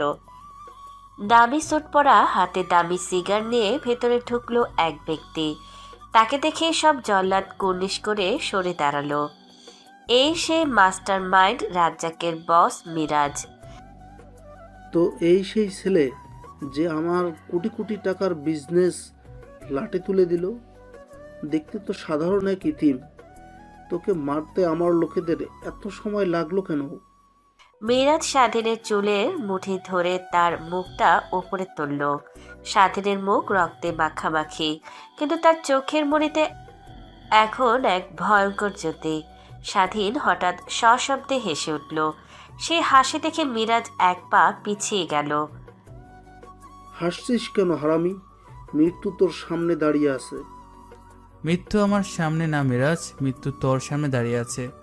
আমি তো এতক্ষণ তোর এই নোংরা গড়তে আসার অপেক্ষা ছিলাম। তুই খুব সাবধানে লুকিয়ে থাকতিস, তোকে খুঁজে পাওয়া যাচ্ছিল না, তাই ভাবলাম নিচে ধরা দিয়ে তোকে সামনে টেনে আনি। তোর মতো রাঘব বোয়ালকে গর্ত থেকে বের করার জন্যই আমি এতক্ষণ চুপচাপ তোর এই সস্তা মারগুলো খেয়েছি। তুই একা শিকলে বাধা অবস্থায় আমাকে মারবি? তুই কি পাগল হয়ে গেছিস? সময়টা দেখে নে মিরাজ। 3, 2, 1। স্বাধীনের কথা শেষ হতে না হতে স্টোরেজের ছাদ ধসে পড়ল। বিকট শব্দে গ্রেনেড ফাটলো চারদিকে, ধোঁয়ায় ভরে গেল পুরো এলাকা। ঠিক সেই মুহূর্তে স্বাধীন এক ঝটকায় তার হাতের শিকড়গুলো ছিঁড়ে ফেলল। মিরাজ অবাক হয়ে দেখল যে শিকড়গুলো সাধারণ মানুষের পক্ষে ছেঁড়া অসম্ভব, সেগুলো স্বাধীন কাগজের মতো ছিঁড়ে ফেলেছে। ধোঁয়ার ভেতর থেকে বেরিয়ে এলো জাব্বার আর স্বাধীনের ব্ল্যাক কমান্ডো টিম। জব্বার এদের কাউকে যেন জ্যান্ত বাইরে যেতে না দেখি, আর মিরাজ একে আমি নিজে দেখব। মিরাজ পালানোর চেষ্টা করলো, কিন্তু স্বাধীন চিতার মতো ক্ষিপ্রতায় তার সামনে গিয়ে দাঁড়ালো। মিরাজ রিভলভার বের করার আগে স্বাধীন এক লাথিতে তার হাত ভেঙে দিল। এরপর শুরু হলো স্বাধীনের আসল অ্যাকশন। সে মিরাজকে তুলে আছাড় দিল কংক্রিটের ওপর। প্রতিটি ঘুষিতে মিরাজের হাড় ভাঙার শব্দ পাওয়া যাচ্ছিল। তুই এতিমদের রক্ত বিক্রি করে এই দামি স্যুট পরেছিস, তুই শিশুদের পাচার করে এই রাজপ্রাসাদ বানিয়েছিস। আজ তোর সব পাপের হিসাব হবে। মাফ করে দাও, আমি জানতাম না তুমি সেই কিং। আমাকে পুলিশে দাও, দোহাই তোমার। পুলিশ তোকে পরে নেবে, আগে আমার ভাইদের কান্নার হিসাব দিয়ে যা। স্বাধীন মিরাজকে এক হাত দিয়ে তুলে শূন্যে ধরল এবং সজোরে দেয়ালে নিক্ষেপ করলো। মিরাজ জ্ঞান হারিয়ে পড়ে রইল। চারিদিকে স্বাধীনের লোকেরা মিরাজের পুরো বাহিনীকে সাফ করে দিয়েছে। জাব্বার এগিয়ে এসে স্বাধীনের গায়ে একটা কালো লঙ্ঘন পরিয়ে দিল। স্বাধীন তার রক্তমাখা মুখটা রুমাল দিয়ে মুছল। কোল্ড স্টোরেজ থেকে বেরিয়ে এসে বাইকে উঠে স্টার্ট দিল। তার চোখ এখন সামনের দিকে, সেখানে আরও বড় কোনো অন্ধকারের রহস্য হয়তো তার অপেক্ষায় আছে। মিরাজের মতো বড় মাপের মাফিয়া ডনের পতনের পর পুরো শহর জুড়ে তোলপাড় শুরু হয়েছে। সাধারণ মানুষ একে ঈশ্বরের বিচার ভাবলেও পুলিশ প্রশাসনের ওপর মহলের বইছে ঝড়ের পূর্বাভাস। বিশেষ করে সাইবার ক্রাইম ব্রাঞ্চের হাইটেক সার্ভারের গত কয়েকদিন ধরে কিছু অদ্ভুত সিগন্যাল ধরা পড়ছে। কেউ একজন পুরো শহরের সিসিটিভি আর নেটওয়ার্ক জ্যাম করে এসব অপারেশন চালাচ্ছে। আর এই রহস্যর জট খুলতে ঢাকা থেকে বিশেষ দায়িত্ব দিয়ে পাঠানো হয়েছে সাইবার ক্রাইম ব্রাঞ্চের হেড অহনাকে। অহনা যেমন বুদ্ধিমতী তেমনি ক্ষিপ্র। তার কাছে তথ্য আছে যে গত কয়েকটা বড় ঘটনার কেন্দ্রবিন্দু হলো শহরের এক জরাজীর্ণ এতিমখানা। পুলিশের ডিআইজি সাহেবের সাথে মিটিং শেষ করে অহনা তার টিমের সাথে কথা বলছিল। ডিরেক্ট রেড দিয়ে এই রহস্যময় ব্যক্তিকে ধরা যাবে না, সে খুব দুরন্ত। আমাদের ভেতরে ঢুকে তথ্য জোগাড় করতে হবে। আমি নিজে যাব ওই এতিমখানায়। অহনা তার পুলিশের উর্দির মায়া ত্যাগ করে সাধারণ এক সমাজসেবীর ছদ্মবেশ দিল। চোখে চশমা, হাতে কিছু ফাইল আর পরনে সাধারণ সালোয়ার কামিজ। তাকে দেখলে চেনার উপায় নেই যে সে দেশের অন্যতম সেরা ইনভেস্টিগেটর। সে ধীর পায়ে এতিমখানার গেট দিয়ে ভেতরে ঢুকলো। উঠানে রহিম আর সোহেল খেলছিল। অহনা তাদের দিকে তাকিয়ে হাসলো। ঠিক তখনই বারান্দা থেকে নেমে এলো স্বাধীন। তার পরনে সেই পুরনো বলের পাঞ্জাবি, কিন্তু তার চোখের চাহনিতে অহনা এক মুহূর্তের জন্য থমকে গেল। সাইবার এক্সপার্ট হিসেবে সে মানুষের চোখের ভাষা পড়তে পারে। স্বাধীনের চোখে সাধারণ এতিমদের মতো দীনতা নেই, বরং সেখানে এক গভীর সাগরের নিস্তব্ধতা আছে। আসসালামু আলাইকুম, কাকে খুঁজছেন? ওয়ালাইকুম আসসালাম, আমি অহনা, একটা এনজিও থেকে এসেছি। এই এতিমখানার বাচ্চাদের জন্য আমরা কিছু অনুদান আর পড়াশোনার ব্যবস্থা করতে চাই। এখানে কি ম্যানেজার সাহেব আছেন? ম্যানেজার সাহেব এখন নেই, ওনাকে পুলিশ নিয়ে গেছে। আমি স্বাধীন, আপাতত আমি সব কিছু দেখাশোনা করছি। আপনি ভিতরে আসতে পারেন। স্বাধীন অহনাকে নিয়ে বারান্দার দিকের একটা ভাঙা চেয়ারে বসতে দিল। রফিক সাহেব অহনার জন্য পানি দিয়ে এলেন। অহনা খুব নিপুণভাবে চারপাশটা অপেক্ষণ করছিল। তার হাতের ঘড়িতে থাকা একটা ক্ষুদ্র স্ক্যানার চারপাশের ইলেকট্রনিক সিগন্যাল চেক করছিল। হঠাৎ অহনার ঘড়িটা মৃদু ভাইব্রেট করে উঠল। এর মানে আশেপাশে কোনো শক্তিশালী এনক্রিপ্টেড ডিভাইস আছে। অহনা স্বাধীনের দিকে তাকিয়ে একটু বাঁকা হাসলো। স্বাধীন সাহেব, এই এতিমখানা তো বেশ পুরনো। এখানে কি আপনাদের কোনো ইন্টারনেট বা কম্পিউটারের সুবিধা আছে? আসলে আমরা ডিজিটাল ল্যাব করে দেওয়ার পরিকল্পনা করছি। আমাদের মতো গরিবের আবার ইন্টারনেট দিয়ে কি হবে অহনা সাহেব? এখানে দুবেলা পেট ভরে খাবার জুটানোই বড় দায়। কম্পিউটার তো আমাদের কাছে রূপকথার মতো। স্বাধীন খুব শান্তভাবে কথাগুলো বলল, কিন্তু অহনা লক্ষ্য করলো স্বাধীনের হাতের আঙুলগুলো খুব স্থির। সাধারণ ল্যাপটপ বা কিবোর্ডে যারা দক্ষ তাদের আঙুলের একটা বিশেষ ছন্দ থাকে। অহনা পকেট থেকে তার ফোনটা বের করে ইচ্ছাকৃতভাবে নিচে ফেলে দিল। স্বাধীন ঝুঁকে ফোনটা তুলে অহনার হাতে দিল। ধন্যবাদ। আপনার হাতের ওই দাগটা কিসের? মনে হচ্ছে রড বা চাবুকের আঘাত। ও কিছু না, ছোটবেলায় কাজ করতে গিয়েছিল হয়তো। অভাবের সংসারের শরীর তো আর আস্ত থাকে না। অহনা মনে মনে হাসলো। সে জানে এই দাগগুলো অন্তত 15-20 বছরের পুরনো নয়, বরং খুব সাম্প্রতিক। সে বুঝতে পারল এই ছেলেটি মোটেও সাধারণ কেউ নয়। সে এক ভয়ঙ্কর রহস্যে চাদর গায়ে দিয়ে বসে আছে। আমি কি কয়েকদিন এখানে থাকতে পারি? বাচ্চাদের সাথে মিশে তাদের প্রয়োজনগুলো বুঝতে চাই। আমাদের এনজিও থেকে অনুমতি আছে। আপনার ইচ্ছা, তবে এখানে কষ্টের শেষ নেই। আপনি শহর থেকে আসা মানুষ, সহ্য করতে পারবেন না। চ্যালেঞ্জ দিতে আমার ভালো লাগে স্বাধীন সাহেব। দেখা যাক এই এতিমখানার দেয়ালগুলো আমাদের কি কি গল্প শোনায়। স্বাধীন কোনো কথা না বলে নিজের ঘরের দিকে চলে গেল। তার ঘরে ঢুকেই সে দ্রুত তার পকেট থেকে একটা ব্ল্যাকার ডিভাইস বের করলো। সে বুঝতে পেরেছে অহনা কোনো এনজিওর লোক নয়। তার হাঁটার স্টাইল, তার ঘড়ির সেন্সর আর চোখের তীক্ষ্ণ নজর বলে দিচ্ছে সে প্রশাসনের কেউ। স্বাধীন তার গোপন ল্যাপটপটা অন করে অহনার ফেস রিকগনিশন স্ক্যান শুরু করলো। কয়েক সেকেন্ডের মধ্যে স্ক্রিনে ভেসে উঠল অহনার Islam, head of cyber crime branch. তো রাজ্জাক আর মিরাজের পর এবার সরকার আমার পেছনে এই বাঘিনীকে পাঠিয়েছে। খেলাটা এখন জমে উঠবে। অহনা সাহেবা, আপনি আমার পরিচয় খুঁজতে এসেছেন, কিন্তু সাবধান, অন্ধকারের খুব কাছে গেলে নিজের ছায়াও হারিয়ে যায়। একদিকে দেশের সেরা ইনভেস্টিগেটর, অন্যদিকে আন্ডারওয়ার্ল্ডের রহস্যময় মাফিয়া কিং। এই তিনখানার চার দেয়ালের ভেতর শুরু হলো এক অদৃশ্য দাবার লড়াই। অহনা যখন বাচ্চাদের সাথে মিশে তথ্য খুঁজছে, স্বাধীন তখন আড়ালে থেকে তার পরবর্তী চালের প্রস্তুতি নিচ্ছে। দুপুরবেলা এতিমখানাটা একটু বেশি শান্ত থাকে। বাচ্চারা সবাই পেছনের মাঠে খেলতে গেছে, আর রফিক সাহেব গেছেন বাজারে। স্বাধীনকেও দেখা যাচ্ছে না। অহনা এই সুযোগটার অপেক্ষাতেই ছিল। সে পা টেপে টেপে স্বাধীনের ঘরের সামনে এসে দাঁড়ালো। দরজায় একটা সাধারণ তালা ঝুলছে, যা অহনার মতো সাইবার এক্সপার্টের কাছে কয়েক সেকেন্ডের কাজ। একটা পাতলা তার ব্যবহার করে সে নিঃশব্দে তালাটা খুলে ভেতরে ঢুকলো। ঘরটা একদম সাধারণ, কিন্তু দেয়ালের এক কোণে থাকা একটা আলমারি অহনার নজরে পড়ল। সে আলমারিটা সরাতেই পেছনে একটা গোপন দেয়াল স্লাইড হয়ে খুলে গেল। অহনা ভেতরে ঢুকে স্তব্ধ হয়ে গেল। এটি কোনো সাধারণ ঘর নয়, বরং একটা হাইটেক কন্ট্রোল রুম। বড় বড় স্ক্রিনে পুরো শহরে সিসিটিভি ফুটেজ চলছে। অহনা দ্রুত টেবিলের উপরে থাকা কিছু ফাইলের পাতা উল্টাতে লাগলো। হঠাৎ তার চোখ আটকে গেল একটা জন্ম নিবন্ধন আর পারিবারিক ছবির উপর।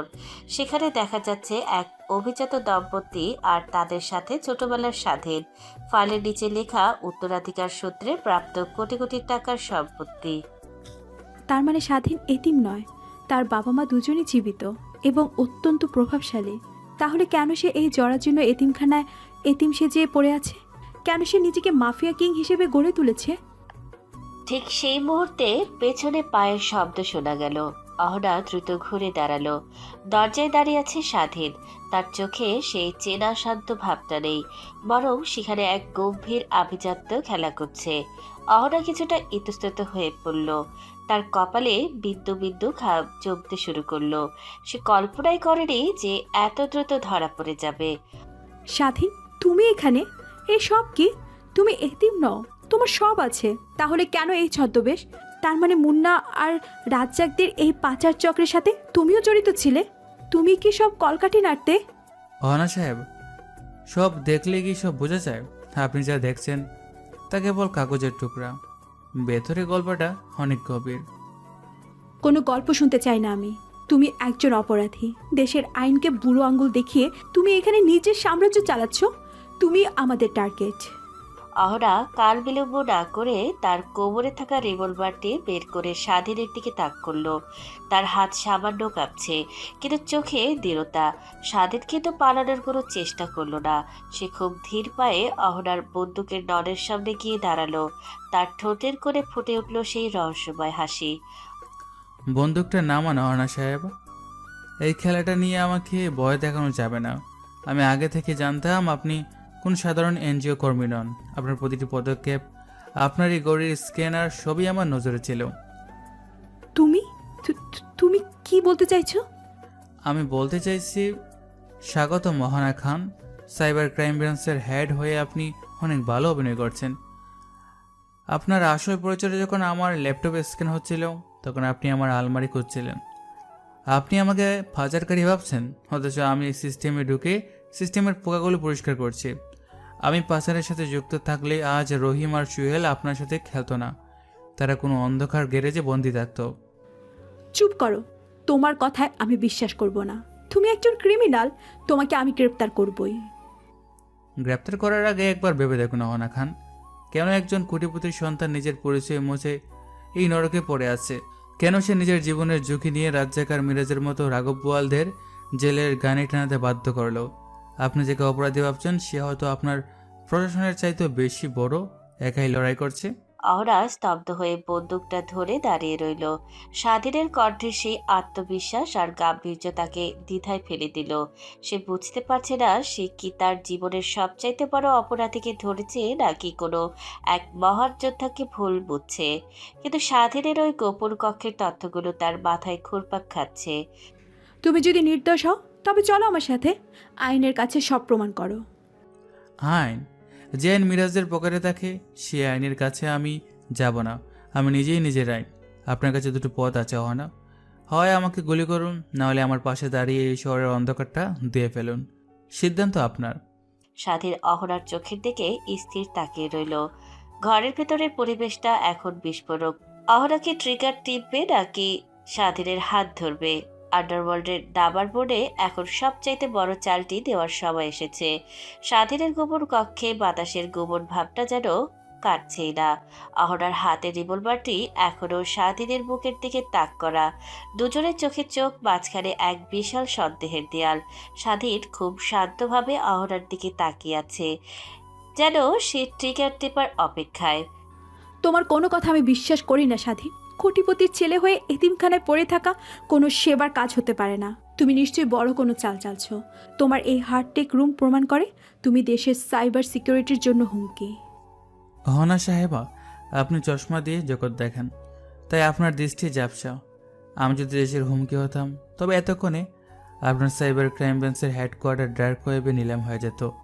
আমি সিস্টেমের বন্ধু, কিন্তু অন্যায়ের জম।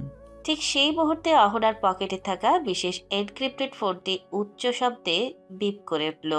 অহনা এক হাত দিয়ে বন্দুক ধরে রেখে অন্য হাতে ফোনটা বের করলো। স্ক্রিনে একটা রেড অ্যালার্ট মেসেজ ভাসছে। অহনার চোখের মনি স্থির হয়ে গেল। অসম্ভব, মিরাজ আর রাজ্জাক তো জেলে, তাদের নেটওয়ার্ক তো ধ্বংস করে দেওয়া হয়েছে। তাহলে আবার সিটি পোর্ট থেকে বাচ্চা পাচারের সিগন্যাল আসছে কেন? মেসেজ এসেছে, টার্গেট মুভ টু কন্টেনার নং 343, শিপমেন্ট স্টার্ট ইন 30 মিনিটস। আমি জানতাম সাপকে মারলেও তার বিষয়ের থলিটা থেকে যায়। অহনা সাহেব, এখন ঝগড়া করার সময় নেই। ওই কন্টেইনার পোর্টে পৌঁছাতে হলে আমাদের 20 মিনিটের মধ্যে বের হতে হবে। আপনি কি পুলিশের ব্যান্ড ডাকবেন, নাকি আমার সুপার বাইকের পেছনে বসে সত্যিকারের অ্যাকশন দেখবেন?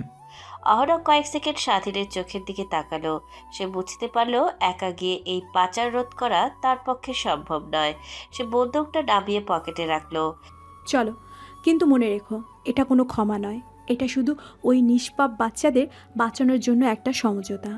এতিমখানার নিস্তব্ধতা ভেঙে স্বাধীনের সুপার বাইকটি বাতাসের বেগে বেরিয়ে গেল। শহরের অলিগলি পেরিয়ে তারা যখন সিটি পোর্টে 343 নম্বর কন্টেইনারের সামনে পৌঁছালো, তখন চারদিক নিঝুম। কিন্তু হঠাৎ তারা দেখতে পেল একদল সশস্ত্র লোক ছোট ছোট কিছু বাচ্চাদের কন্টেইনারে তুলছে, আর তাদের তদারকি করছে এক রহস্যময় নারী। তার পরনে কালো চশমার লম্বা কোট, ঠোঁটের রক্তলাল লিপস্টিক আর হাতে একটি রূপালী রিভলভার। সে আর কেউ নয়, মিরাজের একমাত্র বোন নীরা। জলদি কর, আমার ভাই মিরাজকে যারা জেলে পাঠিয়েছে তাদের আমি পথের ভিখারি বানিয়ে ছাড়ব। এই শিপমেন্টে গেলেই বিদেশের ক্লায়েন্টের কাছ থেকে আমাদের সব লস রিকভার হয়ে যাবে। মনে রাখিস, মিরাজ জেলে থাকলেও মীরা এখনও জানতো। স্বাধীন আর অহনা কন্টেইনারের আড়ালে লুকিয়ে সব দেখছিল। অহনা যখন তার ব্যাকআপ ফোর্সকে কল দিতে যাচ্ছিল, স্বাধীন তার হাত চেপে ধরল। দেরি হয়ে যাবে অহনা, মীরার লোকেরা তৈরি। ওরা আমাদের আওয়াজ পেলেই বাচ্চাদের উপর গুলি চালাবে। আমাদের নিঃশব্দ অপারেশন চালাতে হবে। আপনি বাম দিক দিয়ে কভার দিন, আমি সরাসরি মীরার সামনে যাচ্ছি। তুমি কি পাগল হয়েছো? ওরা সংখ্যায় অনেক বেশি।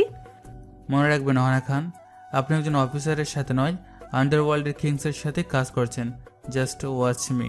স্বাধীন এক লাফে মীরার সামনে গিয়ে দাঁড়ালো, তার হাতে সেই পরিচিত লোহার চেন। মীরা অবাক হয়ে তাকালো।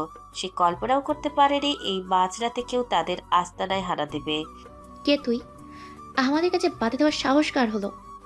মীরা, তোমার বাইয়ের পরিণতি দেখেও তোমার শিক্ষা হয়নি?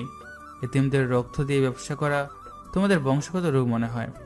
আজ সেই রোগের শেষ চিকিৎসা আমি করব। ধর ওকে, গুলি কর, কেউ যেন জানতো না বাজে।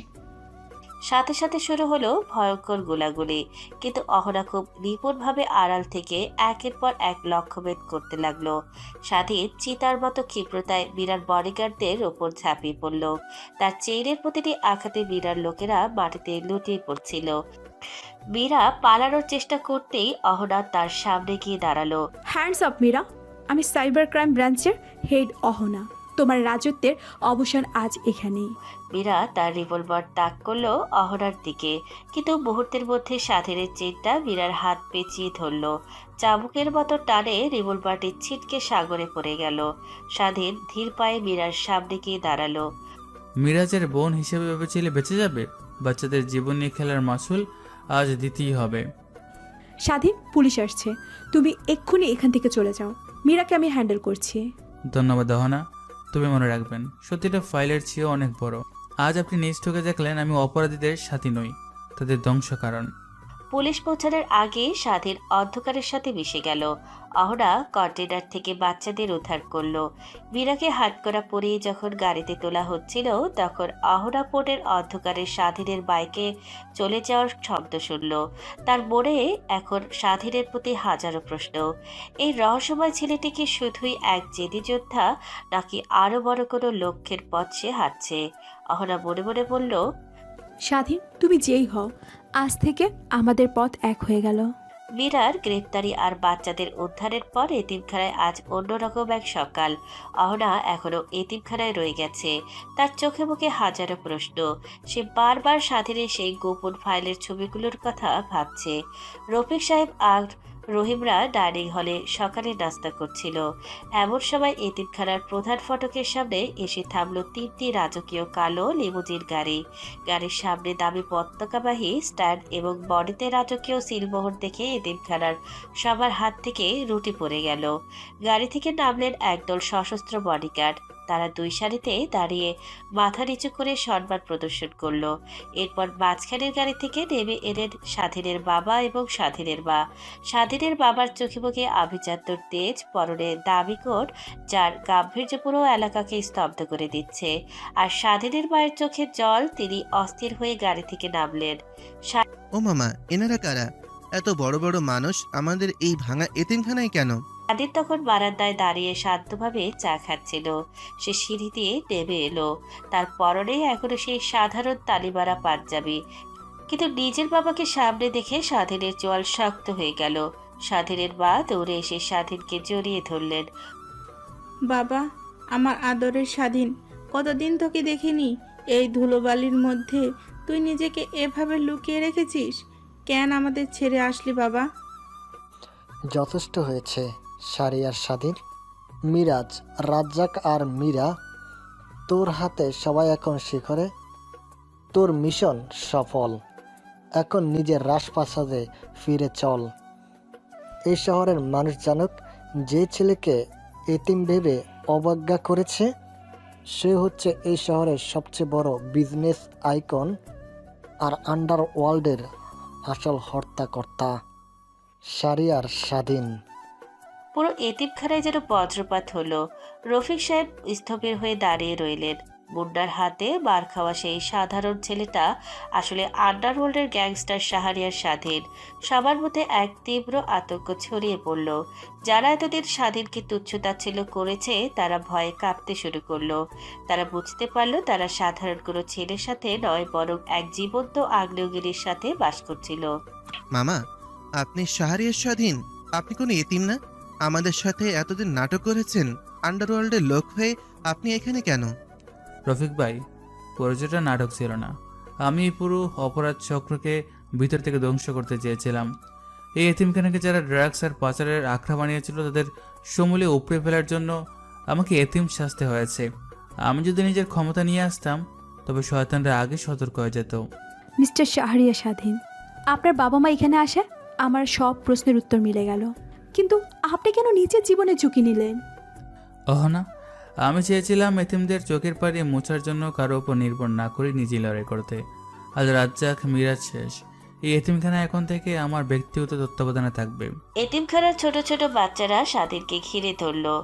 তারা আতঙ্কে থাকলেও স্বাধীনের প্রতি তাদের অগাধ শ্রদ্ধা ফুটে উঠল। তারা আজ বুঝতে পেরেছে তাদের বড় ভাই আসলে সাধারণ কেউ নয়, সে এক বিশাল সাম্রাজ্যের মালিক। রফিক সাহেব আবেগে স্বাধীনের পা ছুঁতে চাইলেন, কিন্তু স্বাধীন তাকে থামিয়ে দিল। মামা, আমাদের মাফ কইরা দেন। আমরা আপনারে কত ছোট ভেবেছি, অথচ আপনি আমাদের লাইগা নিজের জীবন বাজি রাখছেন। আমি ধন্য মামা। স্বাধীন, গাড়ি রেডি? তোর মা তোর জন্য ছটপট করছে। এবার নিজের সিংহাসনে ফিরে চল। বাকি সব ব্যবস্থা আমার সিকিউরিটি ফোর্স সামলিয়ে নিবে। আমি যাব বাবা, তবে এই এতিমখানার ভুল আজ থেকে বলে যাবে।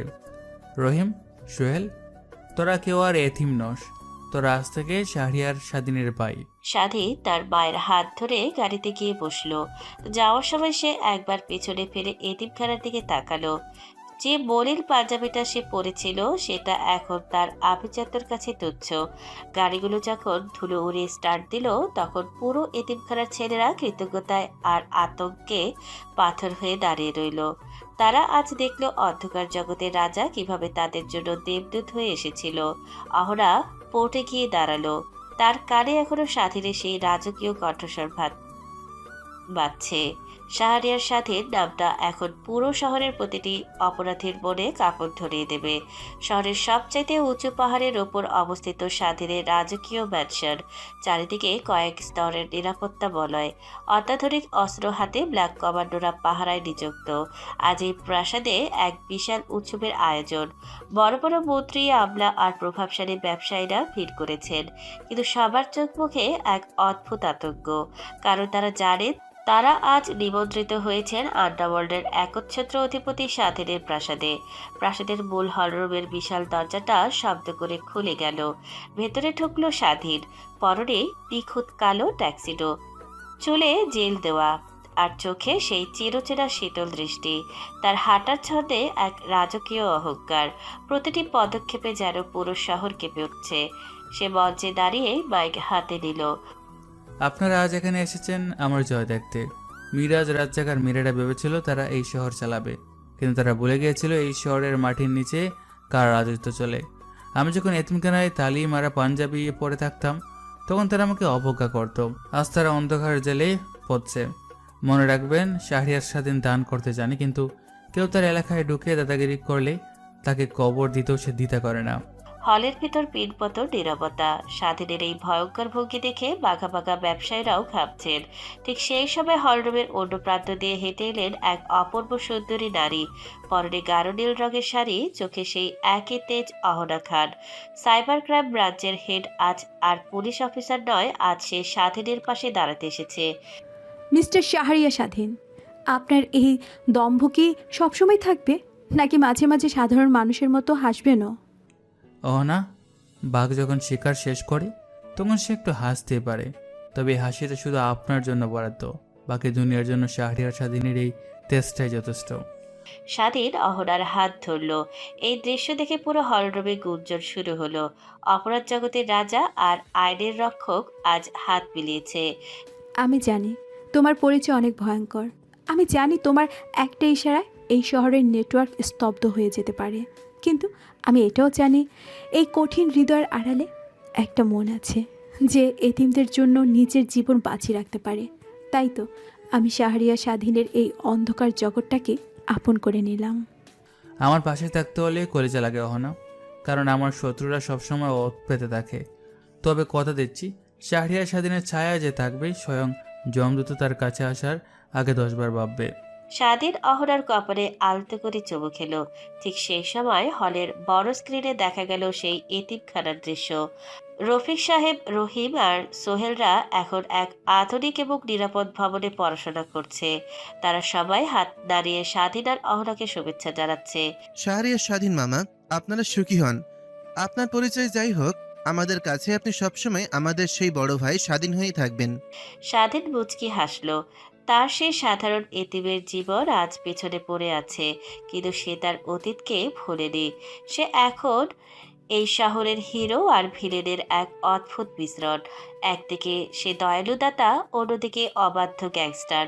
রাত বাড়তে লাগলো। প্রাসাদের ব্যালকনিতে দাঁড়িয়ে স্বাধীন আর অহনা পুরো শহরের নিয়ন আলোর দিকে তাকিয়ে রইল।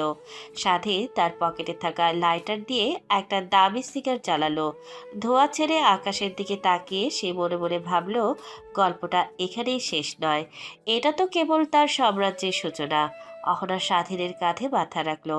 তারা দুজনেই জানে আগামীর পথটা আরো রোমাঞ্চকর হবে। অন্ধকার জগতের সম্রাট আজ তার রানীকে খুঁজে পেয়েছে। রাত তখন গভীর। শাহরিয়ার ম্যানশনের বিশাল বাগানের মাঝখানে থাকা কাচের তৈরি ওপেন ব্যালকনিতে দাঁড়িয়ে আছে স্বাধীন। হাতে তার দামি সিগার, চোখে আকাশের সেই রূপালী চাঁদ। আজ তার পরনে সিল্কের একটি কালো শার্ট, যার উপরের দুটো বোতাম খোলা। বাতাসের ঝাপটায় তার চুলগুলো অবিন্যস্তভাবে কপালে এসে পড়ছে। ঠিক তখনই পেছন থেকে একজোড়া কোমল হাত তাকে জড়িয়ে ধরল। চন্দনের মিষ্টি সুবাসে স্বাধীন বুঝতে পারল তার রানী অহনা চলে এসেছে। শহরের সবচাইতে শক্তিশালী মানুষটি আজ চাঁদের দিকে তাকিয়ে এত কি ভাবছে? আপনার রাজ্যেতে কি কোনো নতুন শত্রুর ছায়া পড়েছে? যখন শাহরিয়ার স্বাধীন একা থাকে তখন সে পুরো শহরের খবর রাখে, কিন্তু যখন তুমি পাশে থাকো না, তখন আমার এই সাম্রাজ্য, এই ক্ষমতা সব কিছু আমার কাছে মূল্যহীন মনে হয়। আমি শুধু ভাবছিলাম, এই এতিমখানার ছেঁড়া খাতায় শুয়ে থাকা স্বাধীন কি কোনোদিনও ভেবেছিল যে তার জীবনে তোমার মধ্যে একটুকরো আলো আসবে? অহনা স্বাধীনের সামনে এসে দাঁড়ালো। চাঁদের আলো অহনার ফর্সা মুখে পড়ে এক মায়াবী আভা তৈরি করেছে। স্বাধীন সিগারটা পাশে রেখে অহনার দুই কাঁধে হাত রাখলো। তার স্পর্শে অহনার হৃদস্পন্দন যেন এক মুহূর্তের জন্য থেমে গেল। আপনি তো অনেক নিষ্ঠুর শাহরিয়া স্বাধীন।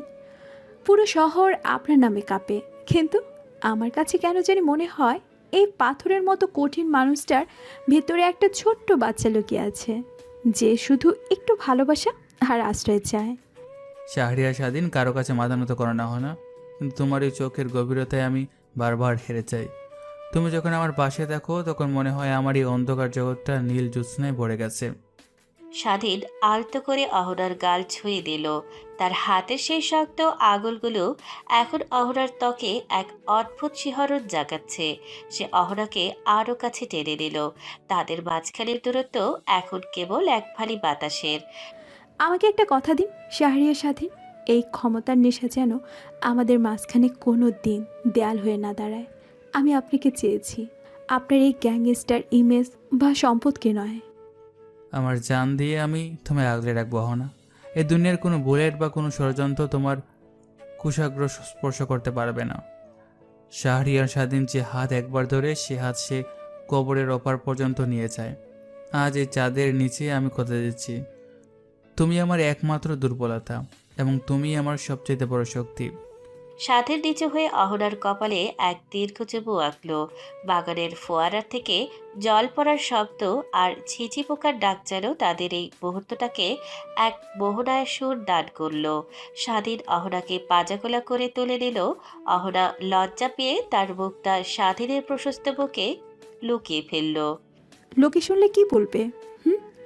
আন্ডারওয়ার্ল্ডের সম্রাট আজ এত রোমান্টিক হয়ে গেছেন। লোকে আমাকে যমদূত হিসাবে জানে না, তাদের কাছে আমি এমনই থাকবো, কিন্তু তোমার জন্য আমি শুধুই তোমার স্বাধীন। আজ রাতটা শুধু আমাদের, কোনো পুলিশ নয়, কোনো গ্যাংস্টার নয়, শুধু দুটো আত্মার মিলন। স্বাধীন অহনাকে নিয়ে ধীরে ধীরে ঘরের ভিতরে ঢুকে গেল। বাইরের নীল জোছনা তখন সাক্ষী হয়ে রইল এক কঠোর রাজার হৃদয়ে থাকা কোমল ভালোবাসার। শাহরিয়ার সাধের প্রমাণ করে দিল, যে হাত অস্ত্র চালাতে জানে সে হাত আগলে রাখতেও জানে। সমাপ্ত।